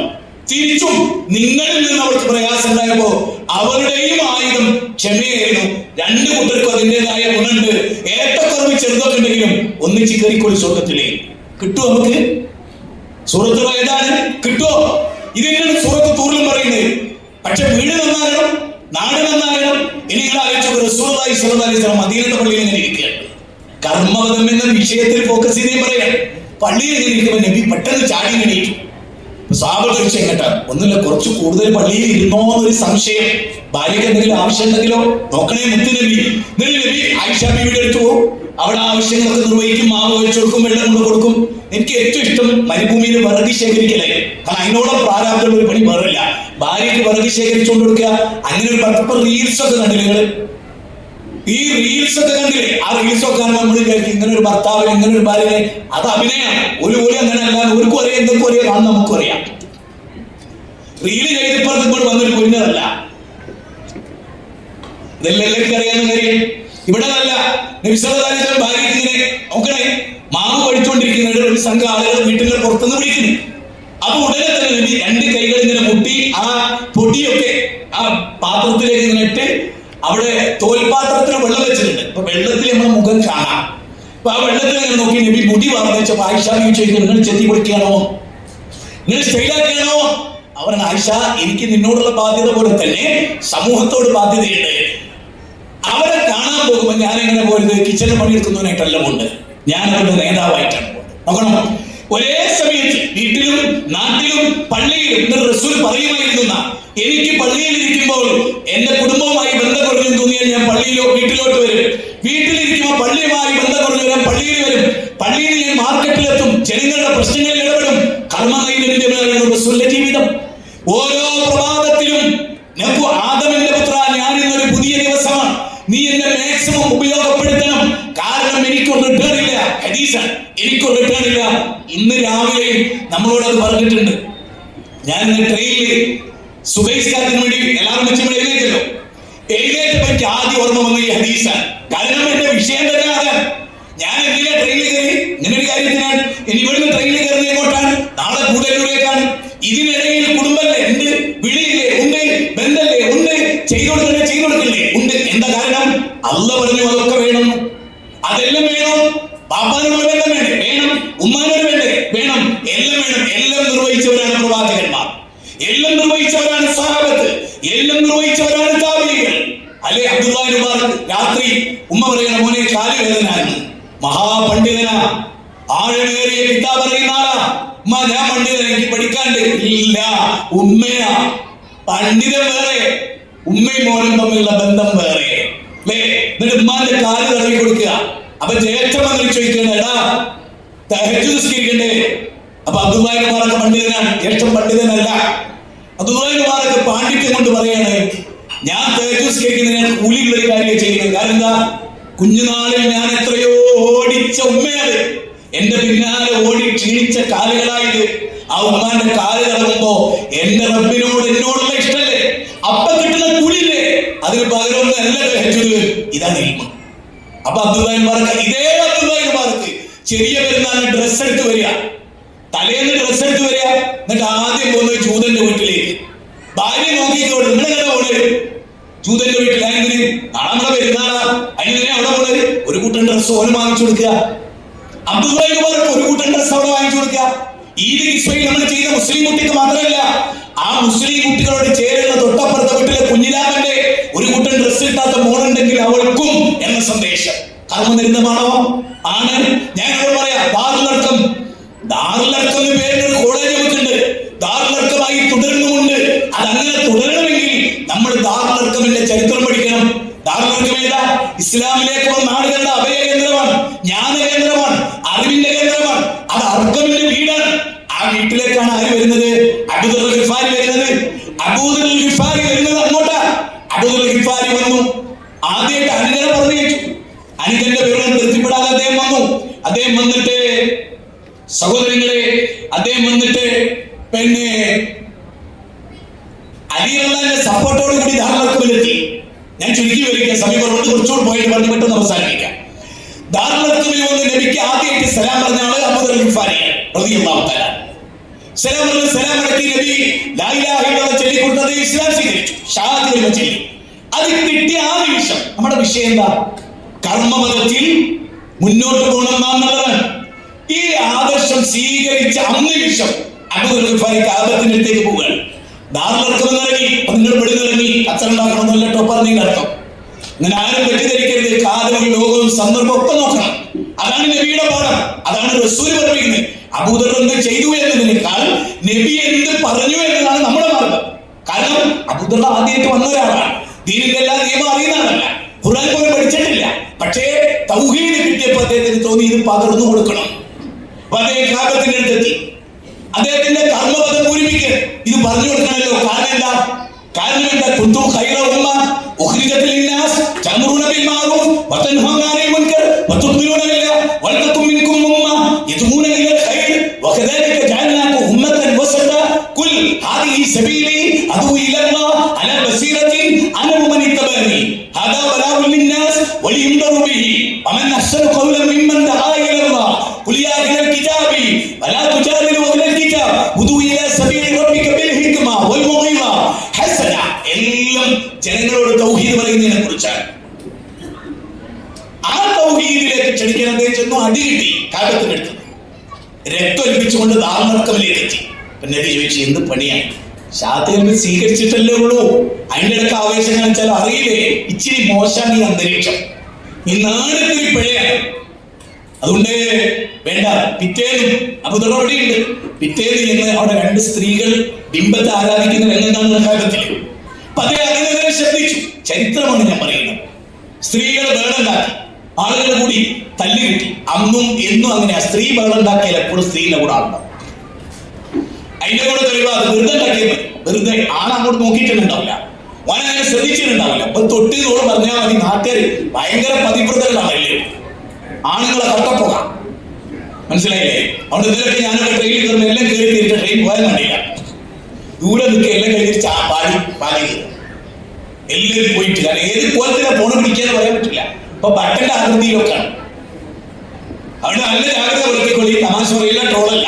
അവസ്ഥ അങ്ങനെയാണ്. കാലം അങ്ങനെ മാറി, സ്ത്രീകളെങ്ങനെ മാറ്റി. ഓർക്കും തോന്നിയത് എല്ലാവരും ഞങ്ങളുടെ കൂടെ നിൽക്കി എന്തിനായാലും അങ്ങനെ തോന്നൽ ഭരണകൂടങ്ങൾ അവർക്ക് ഉണ്ടാക്കി കൊടുത്തു, വെറുതെ ഉണ്ടാക്കി കൊടുത്തു.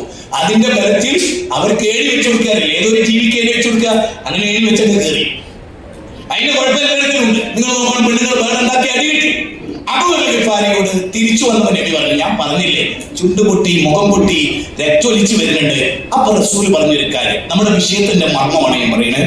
അദ്ദേഹം പറഞ്ഞു, പൊയ്ക്കോ, നാട്ടിലേക്ക് പൊയ്ക്കോ. നമ്മൾ തിരുവനന്തപുരം ജില്ലയുടെ 84-ലധികം പഞ്ചായത്ത് ഇപ്പോൾ രൂപീകരിക്കപ്പെട്ടിട്ടുണ്ട്. അത്രയും പഞ്ചായത്ത് ഞങ്ങളുടെ ഖത്തീബായിരുന്ന കാലത്ത് 84 എന്റെ ഓർമ്മയിലുണ്ട്. അത്രയും പഞ്ചായത്തുകളിലേക്ക് നമ്മൾ മടങ്ങി പോവുകയാണ്, ഇവിടുന്ന് മടങ്ങി പോവുകയാണ്. അബൂ ഗിഫാരിയോട് റസൂൽ പറഞ്ഞ എന്താ, പൊയ്ക്കോ, നിന്റെ നാട്ടിൽ പോയിട്ട് നിന്റെ ഹൃദയത്തിൽ നിനക്ക് കിട്ടിയൊരു തൗഹീദില്ലേ, നീ ഒരു തൗഹീദ് മനസ്സിലാക്കി ഇനി മുതൽ റബ്ബിനെ മാത്രമേ ആരാധിക്കൂ എന്ന് തീരുമാനിച്ചല്ലോ. അത് എങ്ങനെയാണോ നീ ഉൾക്കൊണ്ടത്, അത് ഇന്ന് മുതൽ നിന്റെ നാട്ടിൽ പോയിട്ടാണ് പ്രവർത്തിച്ചതാണ് എന്ന് ഞാൻ പറയുന്നത് ശ്രദ്ധിച്ചു. ഒരുപാട് പദ്ധതികളോട് പറഞ്ഞു. ഞാൻ എപ്പോഴും ചിന്തിക്കുന്ന ഒരു കാര്യം, നമുക്ക് എന്ത് സംഗതി നടക്കണമെങ്കിലും ആസ്ഥാനം വേണം, നഗരം വേണം, സെന്റർ വേണം, ഓഫീസ് വേണം, ദേവാസ സംരംഭം ഉണ്ടാകണം. പിന്നെ ഓരോ നാട്ടിലും നമ്മൾ ചെന്ന് പ്രസംഗിച്ചിട്ട് അവിടെ ആളുണ്ടാവണം, മാറണം. ഇതൊക്കെ നമുക്ക് ദേവ വിങ്, അതുപോലെ വർക്കിംഗ് ഫണ്ട്, ഇങ്ങനെയൊക്കെ ഉണ്ട്. നമുക്ക് വേറൊരു നിലക്ക് പിടിച്ചു പോലെയോ റോഡിലിറങ്ങി ബക്കറ്റ് പിരിവോ പാട്ടപ്പിരിവോ അങ്ങനെ ഒന്നുമില്ല.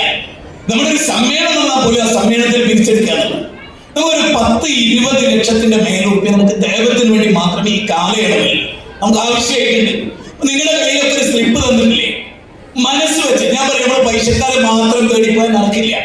ഒന്ന് എല്ലാവരും അവരെ ചെന്ന് ഒരു സംഘം മാത്രമല്ല, എല്ലാ സംഘടനകളും സ്ഥിരം പൈസക്കാരാണോ അയാളുടെ മനസ്സിൽ ചില പ്രസ്ഥാനത്തിലായിരിക്കും.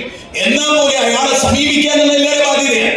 ഒരു പോവുകയും ചെയ്യും, അവർ കൊടുക്കുകയും ചെയ്യും, അവർക്ക് ഒരുപാട് ബാധ്യത ഉണ്ടാവും. പക്ഷെ ചെറിയ ചെറിയ ആളുകൾ നമ്മളെ ഒന്നിച്ച് തീരുമാനിച്ചാൽ ചില കാര്യങ്ങളാണ്. ഇപ്പൊ നിങ്ങൾ നോക്കുക, നമുക്ക് വീടില്ലേ ഉണ്ട്, നമുക്ക് 2 വീലറില്ലേ ഉണ്ട്, നമുക്ക് സ്വന്തമായിട്ട് വാച്ചില്ലേ ഉണ്ട്, നമുക്ക് സ്വന്തമായിട്ട് മൊബൈലില്ലേ ഉണ്ട്, നമ്മുടെ വീട്ടിലെ എല്ലാവർക്കും മൊബൈലില്ലേ ഉണ്ട്. 10 ഉറുപ്പിക ഒരു മൊബൈലിന് വേണ്ടേ വേണം, ഇങ്ങനെയൊക്കെ ചെയ്യില്ലേ. 50 ലക്ഷം രൂപയുടെ വീടില്ലേ, 9 ലക്ഷം രൂപയുടെ കാറില്ലേ, അതുപോലെ 10 ഏക്കർ സ്ഥലമില്ലേ, അല്ലെങ്കിൽ 50 സെന്റില്ലേ, എല്ലാം ഉണ്ട്. എന്നാലും നമ്മൾ പറയും ഞങ്ങളുടെ തരില്ല. നിങ്ങൾ ആ സ്ലിപ്പിൽ കാര്യമായിട്ടൊരു സംഖ്യ, പ്രത്യേകിച്ച് ഞാൻ നിങ്ങൾക്ക് വളരെ ഗൗരവമായി പറഞ്ഞുതരാം, 1,31,036,360 എങ്ങാണ് ഒരു പവൻ സ്വർണത്തിന്.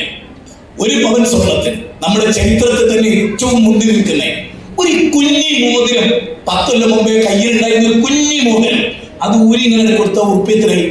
ഇവിടെ ഇരിക്കുന്ന ഈ 500-ലധികം വരുന്ന സ്ത്രീകളിൽ ഒരു 50 പേര് ഒരു കുഞ്ഞി മോതിരം ഊരി കൊടുത്ത് നിങ്ങൾ തരൂല എന്ന് ഞങ്ങൾക്ക് അറിയാൻ, എന്നാലും പറഞ്ഞ് നാവിന് തേമാനം വന്നിരിക്കണം. എന്താ അറിയില്ല, ഈ സ്വർണം പറയുമ്പോഴേക്ക് എന്നെ ദേഷ്യം പിടിച്ചു. ഭർത്താവ് ചോദിച്ചാൽ എന്താ പറയുക, ഞങ്ങളോട് പണയം വെച്ചോളി. അതിൻ്റെ അടുത്ത് എന്താ, ഞങ്ങൾ പോയി പലിശയിൽ മുങ്ങി നശിക്കാൻ വേണ്ടിയില്ല, ഇത് തരില്ല. ആയത്ത് എന്താ നമ്മൾ ഓർക്കാത്തത്? അത് നമ്മളെപ്പോലത്തെ പറയാൻ വേണ്ടി മാത്രം 3-ാം അധ്യായം 92 എന്താ പറയണറിയോ, നിനക്ക് ഏറ്റവും ഇഷ്ടപ്പെട്ടത് നിനക്ക് ദാനം ചെയ്യണം. അങ്ങനെയാണെങ്കിൽ സ്ത്രീകൾക്ക് ഏറ്റവും ഇഷ്ടപ്പെട്ടത് എന്താണ്? പിന്നെ ഒരു കാര്യം ഞാൻ പറഞ്ഞില്ല, അപ്പൊ കഴിഞ്ഞ ദിവസമൊക്കെയുള്ള വാർത്ത വെച്ചിട്ട് നിങ്ങൾ സ്വർണ്ണം എന്നിട്ട് എവിടെയും പോയില്ലേ, 4 ആളെ കാണിക്കാനായിരുന്നു. ഇപ്പൊ സ്വർണത്തിന്റെ വില കൂടിയുണ്ട്. അറ്റകൈക്ക് ഉപ്പ് തേക്കാനില്ലാത്ത മാനിന് പോലും തോന്നടാന്ന് പിടിച്ചു വരച്ച ഇൻഷാ അല്ലാഹ് 2 മാസം ജീവിക്കണ്ടായിരുന്നു. വെറുതെ കഴുത്തൊന്നും മുറിയാൻ നിൽക്കണ്ട, മതിയിട്ടത്. ഇനി ഇസ്ലാമിക വേഷം ധരിച്ച ഒരു പെണ്ണിന്റെ എവിടെ ആര് കാണാനും? പിന്നെ വലിയ തുക നിൽക്കാത്ത കൊടുക്കണോ അടുത്ത ആഴ്ച? വെറുതെ ശിക്ഷ ഏറ്റുവാങ്ങി കൊണ്ടക്കണ്ട, ഇതൊക്കെ കൊടുത്തോളി. അപ്പൊ എന്താവും? അത് ഉണ്ടാവും. ഇനി ഞാൻ അബൂ ഗിഫാരിയിലേക്ക് മടങ്ങി പോവുകയാണ്. അബൂ ഗിഫാരിയോട് നാട്ടിൽ പോകാൻ പറഞ്ഞു. അദ്ദേഹം ചെയ്ത പണി എന്താ? ശരിക്കും എനിക്ക് തന്ന നോട്ടിന്റെ ആദ്യം തന്നെ തരും, തൗഹീദിലേക്കുള്ള ക്ഷണത്തിന്റെ മൗലികത ഒന്ന് പറഞ്ഞ് നിങ്ങൾക്ക് മനസ്സിലാക്കി തരണം എന്നുള്ളതാണ്. ആ അർത്ഥത്തിലാണ് ഞാൻ പറയുന്നത്. അദ്ദേഹത്തിന്റെ വീട് നന്നായിട്ടില്ല. അപ്പൊ അഞ്ചനോട് അടുത്തേക്ക് ഒരു ആക്സസ് ഉണ്ട്, ഒരു ഇക്കാക്ക എന്നവർക്ക്. അപ്പൊ അനുജനോട് പറഞ്ഞേടാ, അള്ളാഹുവിന്റെ റസൂൽ വന്നത് ഇങ്ങനെയാണ്, ഈ ലോകത്തിന് ഒരു സെറ്റാവേണ്ടതാണ്. തൗഹീദ് പഠിപ്പിച്ചു കൊടുത്തു അനുജന്. അനിയൻ ആ തൗഹീദ് കിട്ടുന്നു. എന്നിട്ട് ഇക്കാക്ക അനുജനും കൂടെ ചെയ്യുന്നത് എന്താ? ഇക്കാക്ക അനുജനും കൂടെ ചെയ്യുന്നത് ഉമ്മാനോട് നമുക്കിത് പറയാം. അങ്ങനെ അവർ രണ്ടുപേരും ഉമ്മാനോട് തൗഹീദ് പറയും. അൽഹംദുലില്ലാഹ് ഉമ്മാക്ക് തൗഹീദ് കിട്ടുന്നു. അബൂ ഹുറൈറയുടെ ഒരു ചരിത്രമുണ്ട്. അബ്ദു ഷംസ് എന്നായിരുന്നു അദ്ദേഹത്തിന്റെ പേര്. സൂര്യന്റെ അടിമ. ജാഹിലിയ്യത്തിൽ നബിയുടെ അടുത്ത് വന്നപ്പോൾ നബി അത് അബ്ദുറഹ്മാനാക്കി. പിന്നെ പൂച്ചയുമായുള്ള അതിനോടുള്ള കാരുണ്യത്തിന്റെ ആർദ്ര ഭാവങ്ങളെ മുൻനിർത്തി അബൂ ഹുറൈറ എന്ന് വിളിച്ചു. അദ്ദേഹത്തിന്റെ ഉമ്മാക്ക് ഹിദായത്തിന് വേണ്ടി ഡെയിലി ആ ഉമ്മാനോട് തൗഹീദ് പറയും. ഉമ്മ റസൂലിനെ ചീത്ത പറയും. റസൂലിനെ ചീത്ത പറഞ്ഞാൽ മുഅ്മിനീങ്ങൾക്ക് ദേഷ്യം പിടിക്കുക. അത് എന്നും അങ്ങനെയായിരുന്നു. ഇന്നത്തെ യുക്തിവാദികൾക്ക് അന്നത്തെ അബൂ ഹുറൈറയുടെ ഉമ്മയും ഇതേ യുക്തിവാദം ഉപയോഗിച്ച ആളായിരുന്നു. പക്ഷേ റസൂൽ സ്വല്ലല്ലാഹു അലൈഹി വസല്ലം അവർക്ക് വേണ്ടി ദുആ ചെയ്തു. അബൂ ഹുറൈറ നിരന്തരം വേപത്തെടുത്തി ആ ഉമ്മാക്ക് ഹിദായത്ത്. അപ്പൊ അബൂ ഹുറൈറ ഗിഫാരി, അദ്ദേഹത്തിന്റെ ഉമ്മ, അദ്ദേഹത്തിന്റെ അനുജൻ, ഈ മൂന്ന് പേരും അവിടെയുള്ള സകല വീട്ടിലും കയറി ഇറങ്ങി. നമ്മൾ ആരും അധികം ചെയ്തിട്ടില്ല. സകല വീട്ടിലും കയറി ഇറങ്ങി ദേവത്തെടുത്തു. അബൂ ഹുറൈറ ഗിഫാരിയുടെ ചരിത്രം അതാണ്. നിങ്ങൾ നോക്കൂ, ബിസ്സബർദാൻ കൊല്ലപ്പെടുന്നു. 72 പേരാണ് അദ്ദേഹത്തിന്റെ ഇസ്ലാമിക ദൈവത്തിലൂടെ ഗോത്രത്തിന്റെ 3 നായകന്മാർ. അവരെ ചുറ്റിപ്പറ്റിയുള്ള 72 പേർ മഹാനായ മിസ്ബർദാന്റെ ഈ ദൈവത്തെടുത്തിട്ട് മാറിയൊരാളായിരുന്നു സഅദ് ഇബ്നു മുആദ. ഈ സഅദ് ഇബ്നു മുആദ 30ാമത്തെ വയസ്സിൽ ഇസ്ലാം സ്വീകരിച്ചാണ്.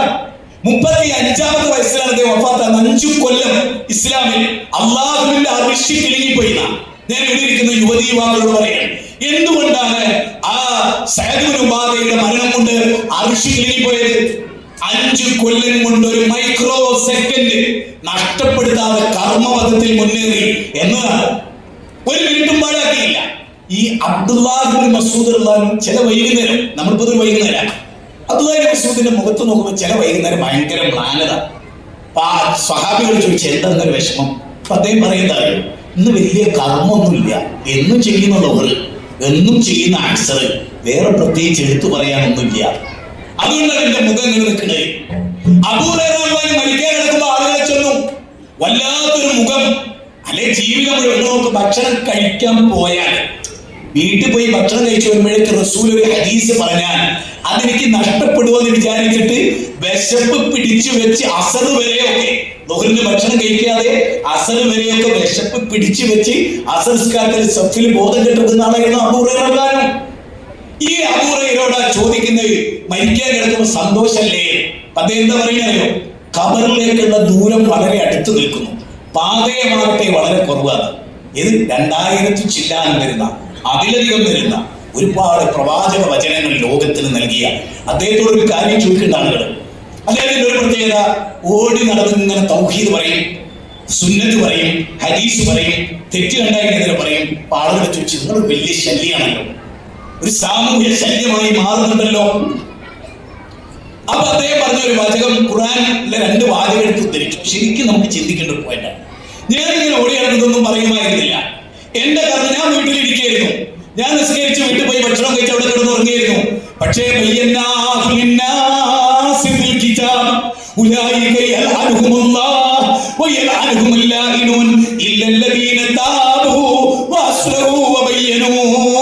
സൂറത്ത് ബഖറ 159-160 ഈ 2 ഖുർആൻ വചനമില്ലെങ്കിൽ ഞാൻ വെറുതെ ഇരിക്കുകയായിരുന്നു.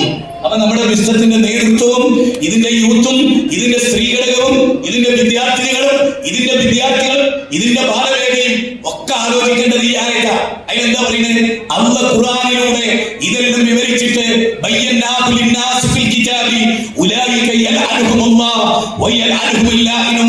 അല്ലാഹ് പറഞ്ഞ കാര്യം കൂടിയിരിക്കുക.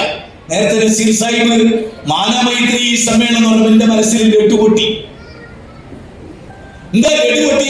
വർത്താനത്തിന് കുഴപ്പമൊന്നുമില്ല, ഉണ്ടായാൽ മതി. കാരണം അത് വെട്ടുപൊട്ടുന്ന ഒരു പരിപാടിയാണ്. കാരണം ആരാക്ക് അത് ഹിന്ദുവിനും മുസ്ലിമിനും ക്രിസ്ത്യാനിക്കും മനസ്സിലാക്കുന്ന വിധത്തിൽ പറഞ്ഞു കൊടുക്കാൻ ഒരു നാവാത്ത തന്നില്ലേ? ഇത് കണ്ണട ഞാനും മരിച്ചു എനിക്കാം. അപ്പോഴെങ്കിലും എന്താ പറയുന്നല്ലോ, മൂപ്പർക്ക് നിർവഹിക്കാൻ പറ്റിയ ചില കാര്യങ്ങൾ ഉണ്ടായിരുന്നിട്ടോ എന്തോ കാരണം കൊണ്ട് നമ്മൾ വെറുതെ ഇങ്ങനെ പറഞ്ഞു അങ്ങനെ ഇരിക്കാത്തിലാണ് അത് വരാതിരിക്കാൻ അല്ലാഹ് ഞങ്ങൾ ഇന്നാളെ കിട്ടി, ഞങ്ങൾ ഉപയോഗപ്പെടുത്തി. അങ്ങനെ എവിടെ അയിനാടി? അപ്പൊ ഉമർ ഇബ്നു ഖത്താബ് കാൽമുട്ട് കുത്തിവെച്ചിട്ട് ഈ തന്നെ പറ്റൂലോ പറയാൻ. അതേ അലിയാർ ഞങ്ങൾ എഴുന്നേറ്റ് നിന്നു കവിത ചെല്ലാൻ. അപ്പൊ റസൂൽ പറയാം, അലി നിന്നെ ഇതിന് പറ്റൂല. ആണോ? പറ്റുന്നതിന് പറ്റുന്നവരെ പറ്റിയിടത്ത് പറ്റുന്ന വിധത്തിൽ ഉപയോഗിച്ചു ഇസ്ലാം. നമ്മൾ പലപ്പോഴും അത് മറന്നു പോകുന്നു. അതുകൊണ്ട് നിങ്ങളുടെ വീട് ഇപ്പൊ ഇന്നലെ കണ്ടോ തളിപ്പറമ്പിൽ ഒരു വീട്ടിൽ പരിപാടി വെച്ചാ അത് കച്ചവടക്കാണ് വന്നത്, അതുകൊണ്ട് വിജയിച്ച് വമ്പിച്ച വലിയ 100 ഗ്രഹയോഗത്തിന് തുല്യപ്പോ ഇനി ഞങ്ങൾ അതിനു വേണ്ടി വലിയൊരു പബ്ലിക് പരിപാടി വെക്കണമെന്ന് പറഞ്ഞിട്ട് മീറ്റിംഗ് കഴിഞ്ഞിട്ടാ വരുന്നത്. ഞാൻ പറയുന്നത് നമ്മുടെ വീട്ടിന്റെ പരിസരത്തുള്ളവരെ വിളിക്കുക. അപ്പൊ കഴിഞ്ഞ നാട്ടിൽ ഒരു വീട്ടിൽ ഒരു 20ഓളം വീട്, അതിൽ 2-3 മുസ്ലിം വീടുകളാ. അവരെന്നോട് പറയാണ് എനിക്ക് 70 വയസ്സായി. ഒരാൾ പറയാണ് എനിക്ക് 70 വയസ്സായി, ഞാൻ ഈ വീട്ടിന്റെ മുറ്റത്താ ജീവിക്കുന്നത്. നിങ്ങളുടെ വിശ്വത്തിന്റെ ആളുകളല്ലേ, ഇത്രയും കാലമായിട്ട് ഇങ്ങനെ ഒരു മതം ഉണ്ട് എന്ന് ഞങ്ങളോട് വരാനും പറഞ്ഞില്ല എന്ന് പറഞ്ഞാൽ അതിന്റെ അർത്ഥം എന്താ അറിയോ? നമ്മളിതൊക്കെ നടത്തുന്നില്ല എന്നല്ല, പക്ഷെ എത്തേണ്ട അടിസ്ഥാന തലത്തിലേക്ക് ഇത് എത്തുന്നുണ്ടോ? അതിനാണല്ലോ നമ്മൾ ഈ വിഷയം തിരഞ്ഞെടുത്ത്. ഇതിന്റെ അവസാനം എനിക്ക് എന്ന നോട്ടിലുള്ള എന്താ അറിയാം? അതുകൊണ്ടാട്ടോ ഞാൻ പറയുന്നത് നിങ്ങളോട് ദേഷ്യം തോന്നുന്നത് വിചാരിച്ചത്. അതായത് നിങ്ങൾ പിരിഞ്ഞു പോകുമ്പോൾ നിങ്ങൾക്ക് ഇന്നു മുതൽ മരിക്കുന്നവരെ ഈ രംഗത്ത് ഫുൾ ചലനാത്മക ശക്തിയായി നിങ്ങൾ തുടരണം. അതുകൊണ്ടാണ് ഇത് പറയുന്നത്. അല്ലെ എനിക്ക് പറയേണ്ട കാര്യമില്ല. എനിക്ക് തന്ന നോട്ടിൽ നീതി പുലർത്തി സംസാരിച്ചുകൊണ്ട് എന്ന് പറയാം. നമ്മൾ അബൂദർ ഗഫാരിയെ പോലെയാകണം. എന്നിട്ട് എന്റെ അബൂദറിന്റെ റിസൾട്ട് അതുകൂടി അറിയണ്ടേ? അബൂദർ ഗഫാരി കാലചക്രം കറങ്ങി നബി മദീനയിൽ വന്നു, ഇസ്ലാമിക ഭരണകൂടമൊക്കെ ഉണ്ടായി, ഒരു വലിയ സഞ്ചയമുണ്ട്.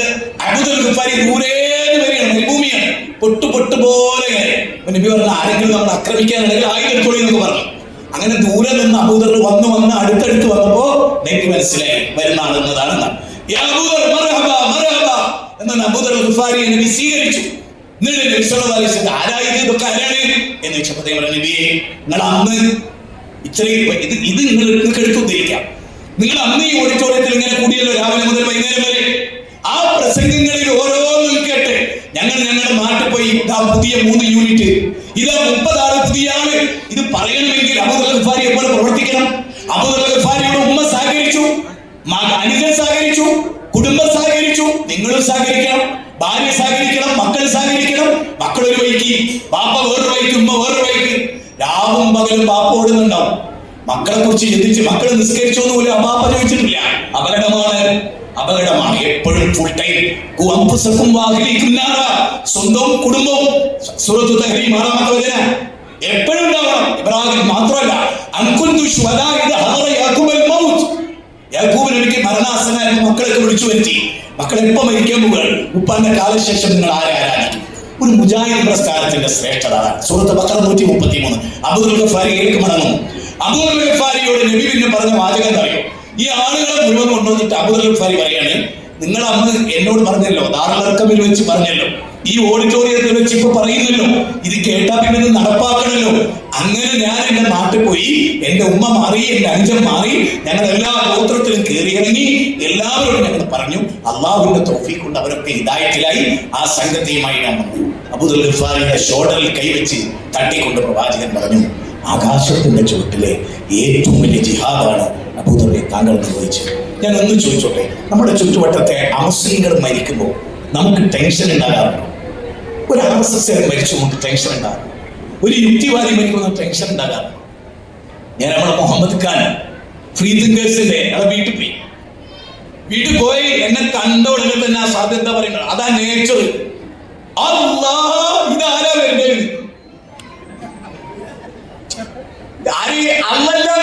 യുക്തിവാദികളെ കണ്ടോടനെ ബാലുശ്ശേരിയോ ഫസ്റ്റ് തടി. ഞാൻ പറഞ്ഞതാ ഒറിജിനൽ ഫിത്രത്ത് പുറത്തു വന്നാണ്. എന്തിനാ പോയത്? ആരിഫിനൊക്കെ ഞാൻ പോയി കാണാൻ പോയത് എന്തിനാ? നമ്മുടെ സ്നേഹമാണ്. ആരും നരകാവകാശിയാവരുത്. ജൂതകുട്ടി മരിക്കാനായിട്ട് ഓടിയത് മോനെ മൂത്താപ്പ മരിക്കാൻ. ചുറ്റിലും ബൗദ്ധ വിശ്വാസികളാ, ചുറ്റിലും. നമ്മുടെ തൊട്ടയൽപ്പക്കത്ത് ഒരാൾ RSS മരിക്കാൻ എടുക്കുമ്പോൾ ചുറ്റിലും RSS അടുത്ത് പോയിട്ട് ശാസ്ത്രമല്ലോ പറയിപ്പിക്കുവോ? അപ്പം വിഷയം മാറി നമ്മളതാണ്. അതുകൊണ്ട് പേടിയാ, മുണ്ടൂല. ഞാൻ നബീന്റെ മാതൃകാലല്ലേ ആണ്. അത് സ്വകാര്യമായിട്ട് ചോദിച്ചു, ആണ് നിങ്ങൾ പറയുന്നൊക്കെ ശരിയാണ്, നിങ്ങൾ പറയുന്നൊക്കെ സത്യമാണ്, പക്ഷെ ഇങ്ങനെ പറയണോ? അപ്പോ ഈ സത്യം എന്ത് വേണോ? ദുനിയാവിന് വേണ്ടി മറച്ചേക്കണോ?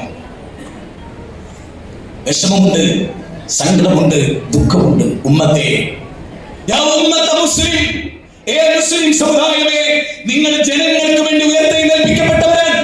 കിഡ്നി ഇല്ലാത്തവർക്ക് കിഡ്നി എടുക്കാൻ പോവുക, ഹാർട്ട് മാറ്റി വെക്കേണ്ടവന് ഹാർട്ട് മാറ്റി വെക്കാൻ കൊടുക്കുക, കാലും കഴിയുമ്പോൾ കയ്യും കാലും കൊടുക്കുക, രക്തമില്ലാത്തവന് രക്തം കൊടുക്കുക. ഹിദായത്തില്ലാത്തവന് ഹിദായത്ത് കൊടുക്കാൻ പറ്റൂല. ഹിദായത്തിലേക്കുള്ള വഴി പറഞ്ഞു കൊടുക്കാൻ പറ്റും. അത് ചെയ്തോ, അത് ചെയ്തോ. ഞാനൊരു സ്ത്രീകൾക്ക് വേണ്ടി ഞാൻ പറഞ്ഞ ഒരു സ്ത്രീയുടെ കഥ പറയാന്ന് പറഞ്ഞിരുന്നു, മറന്നതല്ലോ. അതിന്റെ സമയത്ത് പെട്ട് തേങ്ങ ഇടാൻ വേണ്ടിയാ.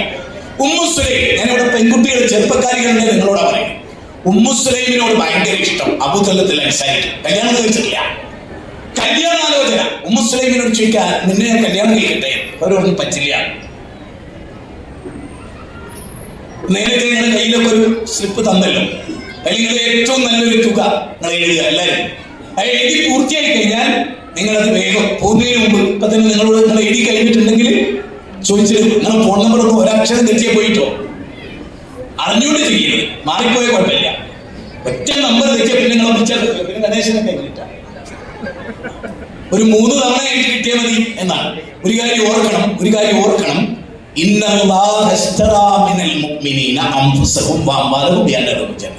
ഒരു യുദ്ധത്തിനും നമുക്ക് ഏർപ്പെടേണ്ടി വന്നിട്ടില്ല. ബദറും ഖന്തക്കും ഹുനൈനും കയ്യും കാലും കരലും കണ്ണും ഒന്നും കൊടുക്കേണ്ടി വന്നിട്ടില്ല. കണ്ണ് ചൂഴ്ന്നെടുക്കപ്പെട്ടവർ, കാതറുക്കപ്പെട്ടവർ, കഴുത്തിനുള്ളിലൂടെ വാൾത്തലപ്പ് കുത്തിക്കയറ്റിയവർ, ഇതൊക്കെ ഉണ്ടായിരുന്നു സഹാബത്തിന്റെ കൂട്ടത്തിൽ.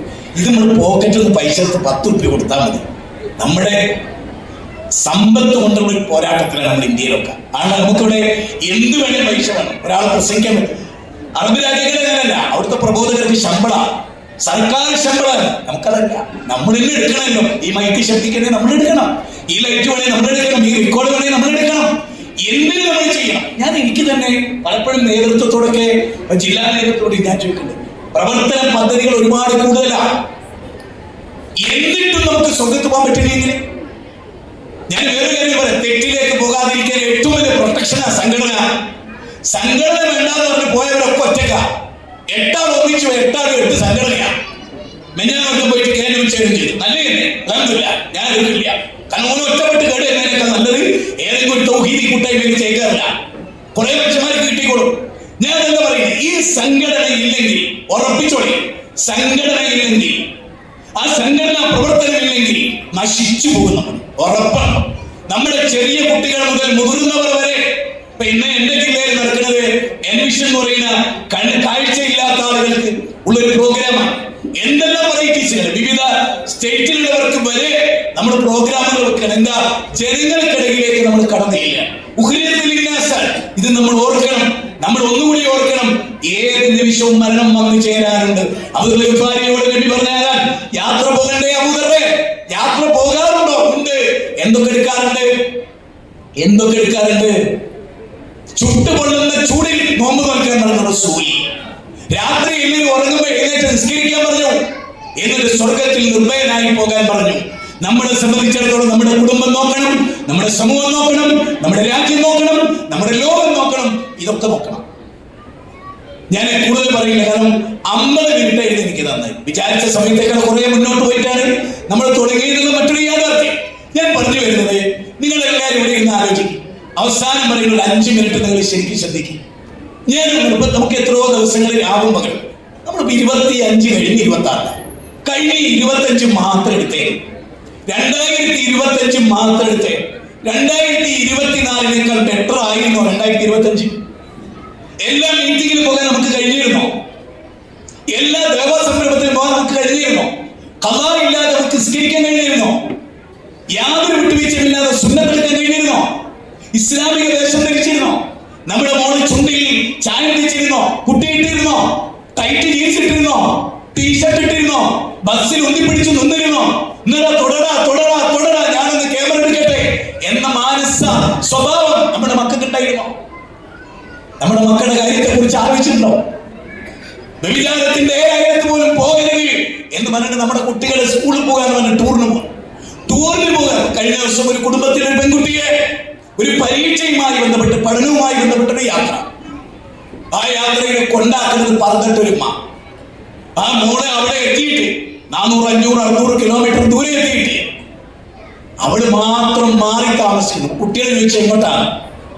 എന്റെ ബോയ് ഫ്രണ്ട് വരും. എവിടാ? ലോഡ്ജിൽ താമസിക്കും. എന്തിന് 600 കിലോമീറ്റർ ദൂരെ അവന് പോകാൻ വേറെ വണ്ടിയിൽ. മുസ്ലിം കുടുംബത്തിലെ അവസ്ഥയെ പറയുന്നത്. ജാഗ്രതല്ല, ശ്രദ്ധല്ല. മക്കളെ ഞാൻ പറയില്ല, സ്കൂളിൽ പോയാൽ മോള് വ്യഭിചരിക്കും, പോണ്ട. പോകേണ്ടതില്ല, പഠിക്കേണ്ടതില്ല.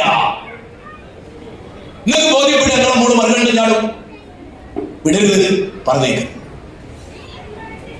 അലി റളിയല്ലാഹു അൻഹു ഒട്ടകപ്പുറത്തിരുന്നിട്ട് ഒരു പെണ്ണ് അപാര സൗന്ദര്യം ഒന്ന് നോക്കി നബി മുഖം പിടിച്ച് പിടിച്ചു കളഞ്ഞു. എന്നിട്ട് അദ്ദേഹത്തിന്റെ അലി റളിയല്ലാഹു അൻഹു സ്വർഗം കിട്ടുന്ന ഉറപ്പുള്ള സ്വഹാബി നിൽക്കുന്നില്ല, വീണ്ടും നോക്കി വീണ്ടും പിടിച്ച് തിരിച്ചു കളഞ്ഞു. അന്ന് റസൂൽ പറഞ്ഞൊരു വാചകമുണ്ട്, അലി ആദ്യ നോട്ടത്തിന് കുറ്റമില്ല അലി, മാനുഷികം മാത്രം. രണ്ടാമത് നോട്ടത്തിന് കുറ്റമുണ്ടലി, ഹറാമാണ്, തെറ്റാണ്, പാടില്ലാത്തതാണ്. നമ്മുടെ മക്കളുടെ അവസ്ഥ എന്താ? തൊട്ടടുത്ത് ഇങ്ങനെ ഇരുന്ന് കൊടുക്കുക, മടിയിൽ കിടന്നു കൊടുക്കുക, കെട്ടിപ്പിടിക്കുക, എന്നിട്ട് അന്യനായ ചെക്കന്റെ തലമുടിയിൽ പേന നോക്കുക, എന്നിട്ട് അത് ഫോട്ടോ എടുക്കുക, യൂട്യൂബിൽ ഇടുക. അത് നമ്മൾ കാണുക. മക്കളുടെ പെൺകുട്ടി, അധികവും മുസ്ലിം പെൺകുട്ടികൾ, അവരുടെ കൈകളിലെ വലിയ വലിയ മൊബൈലുകൾ, അവരെത്തിപ്പെടുന്ന ലോകം. ഞാൻ സ്റ്റേജിൽ ഇരിക്കുന്നവരോടും ഇവിടെ ഇരിക്കുന്നവരോടും സ്വന്തം മക്കളെ കുറിച്ച് പോലും നമ്മൾ ഗൗരവമായി ചിന്തിച്ചിട്ടുണ്ടോ? അവരാരെ തൊട്ടിട്ടുണ്ടോ? ഇല്ലേ? അവരെ കവിൾത്തരം മറ്റൊരുത്തൻ ചുംബിച്ചിട്ടുണ്ടോ? ഇല്ലേ?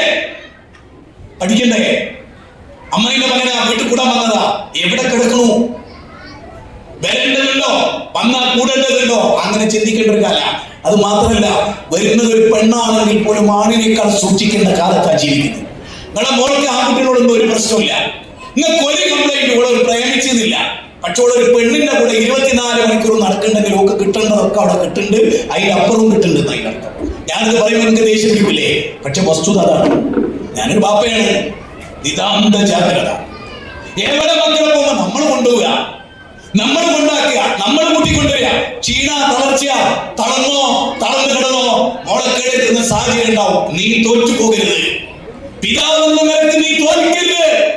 നിന്റെ മോള് ഒരുത്തന്റെ കൈകളിൽ സുരക്ഷിതമായി ഏൽപ്പിക്കുന്നവരെ, ഒരു അന്യ പുരുഷൻ തൊട്ടിട്ടില്ലാത്ത നിന്റെ മകളെ അവന്റെ കയ്യിൽ കൊണ്ടുപോയി കൊടുത്ത് ഏൽപ്പിച്ചു കൊടുക്കുക.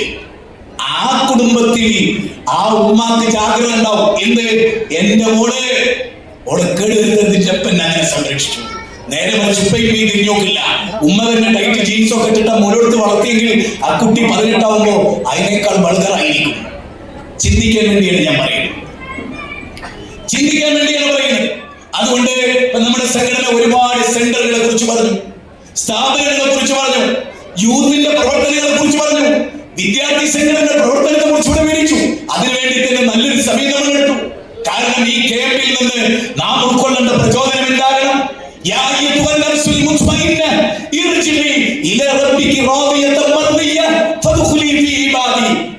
ആ സമാധാനമടഞ്ഞ ആത്മാവിന്റെ ഉടമകളായി ഒന്നുകൂടി ഓർത്തുകൊള്ളണം. 89-ാം അധ്യായം 27 മുതൽ 30 വരെയുള്ള വചനം.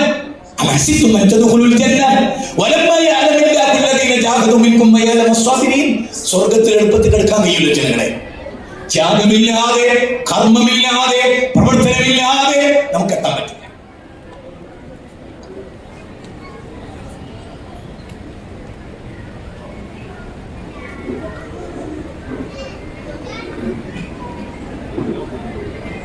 ഒരു ദുഃഖകരമായ അല്ലെങ്കിൽ കുറെ കൂടെ നമ്മൾ വിജിലന്റ് ആകേണ്ട സംഗതി നിങ്ങളെ പറഞ്ഞ് ധരിപ്പിക്കാൻ വേണ്ടിയാണ്.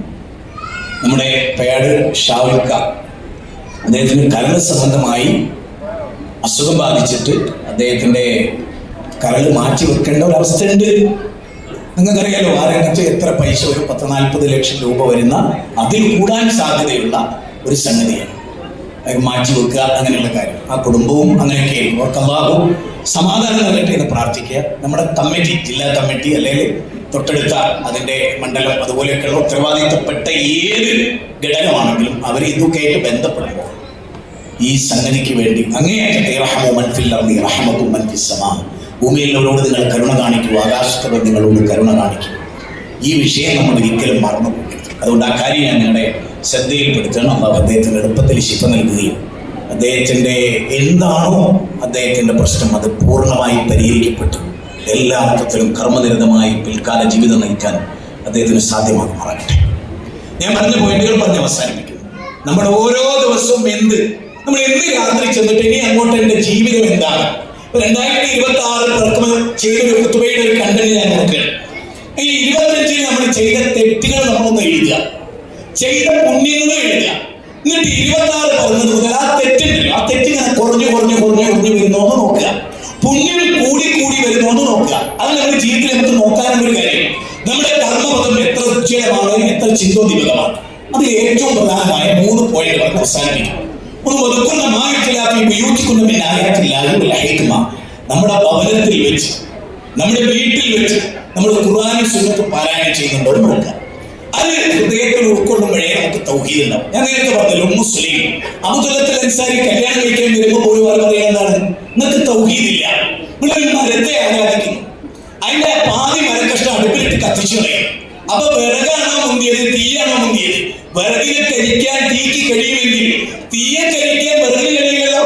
വിറക് തീ കരിക്കുമെന്നതല്ലാതെ അപ്പൊ തീയാണ് മുന്തി നിൽക്കുന്നത്. നിങ്ങളുടെ ദൈവത്തെക്കാൾ വലുത് തീയാണ് എന്നൊരു മെസ്സേജ് മുസ്ലിം അബൂ തലത്തുൽ അൻസാരിയോട് പറയുകയാണ്. ഇതൊരു ദഅവത്താണ്. സ്ത്രീകൾക്ക് കല്യാണ വീട്ടിൽ ദഅവത്തെടുത്താം, സ്കൂളിൽ ദഅവത്തെടുത്താം, മരണ വീട്ടിൽ ദഅവത്തെടുത്താം, നിങ്ങളുടെ കൂട്ടുകാരികളോട് ദൈവത്തെ പറയാം. ഇപ്പൊ സ്കൂൾ ഗ്രൂപ്പ് ഒക്കെ ഉണ്ടാകുന്ന ഒരു ഘട്ടമായിട്ട് ആ സ്കൂൾ ഗ്രൂപ്പിൽ നിങ്ങൾക്ക് പറയാം. എന്നിട്ട് ഉമ്മുസ്ലിം പറഞ്ഞനുസരിച്ചാണ് അദ്ദേഹം ചിന്തിക്കുന്നത്. എന്നിട്ട് പൂജാമുറി പോവും, ആ ബിംബത്തെടുത്ത് പുറത്തിടും, വീണ്ടും ബിംബം കൊണ്ടുവരും, വീണ്ടും പുറത്തിടും. അങ്ങനെ മനസ്സിനെ പഠിപ്പിച്ചിട്ട് തൗഹീദിലെത്തിയാണ് അബൂ തലത്തുൽ അൻസാരി. പിന്നെ ജീവിതം മുഴുവനും കർമ്മനിരതമായിരുന്നു. ബൈറുവാത്തോട്ടം ദാനം ചെയ്തു. 83 കുത്താണ് ഉഹദ് യുദ്ധത്തിൽ അദ്ദേഹത്തിന്റെ ശരീരത്തിലേക്ക് വാങ്ങി. നബീനെ തൊടാൻ ഒരാൾക്ക് കൊടുക്കൂല എന്നാണ് അബൂ തലത്തുൽ അൻസാരി പറഞ്ഞത്. അബൂ തലത്തുൽ അൻസാരിയുടെ ഇസ്ലാം സ്വീകരണം മഹറായി നിശ്ചയിച്ച ഉമ്മു സുലൈമിനെ പോലെയാണ് നമ്മുടെ സ്ത്രീകൾ. നിങ്ങൾ നോക്കിയേ, നമ്മൾ 3 സംഭവങ്ങളിൽ ഒന്നാണ്.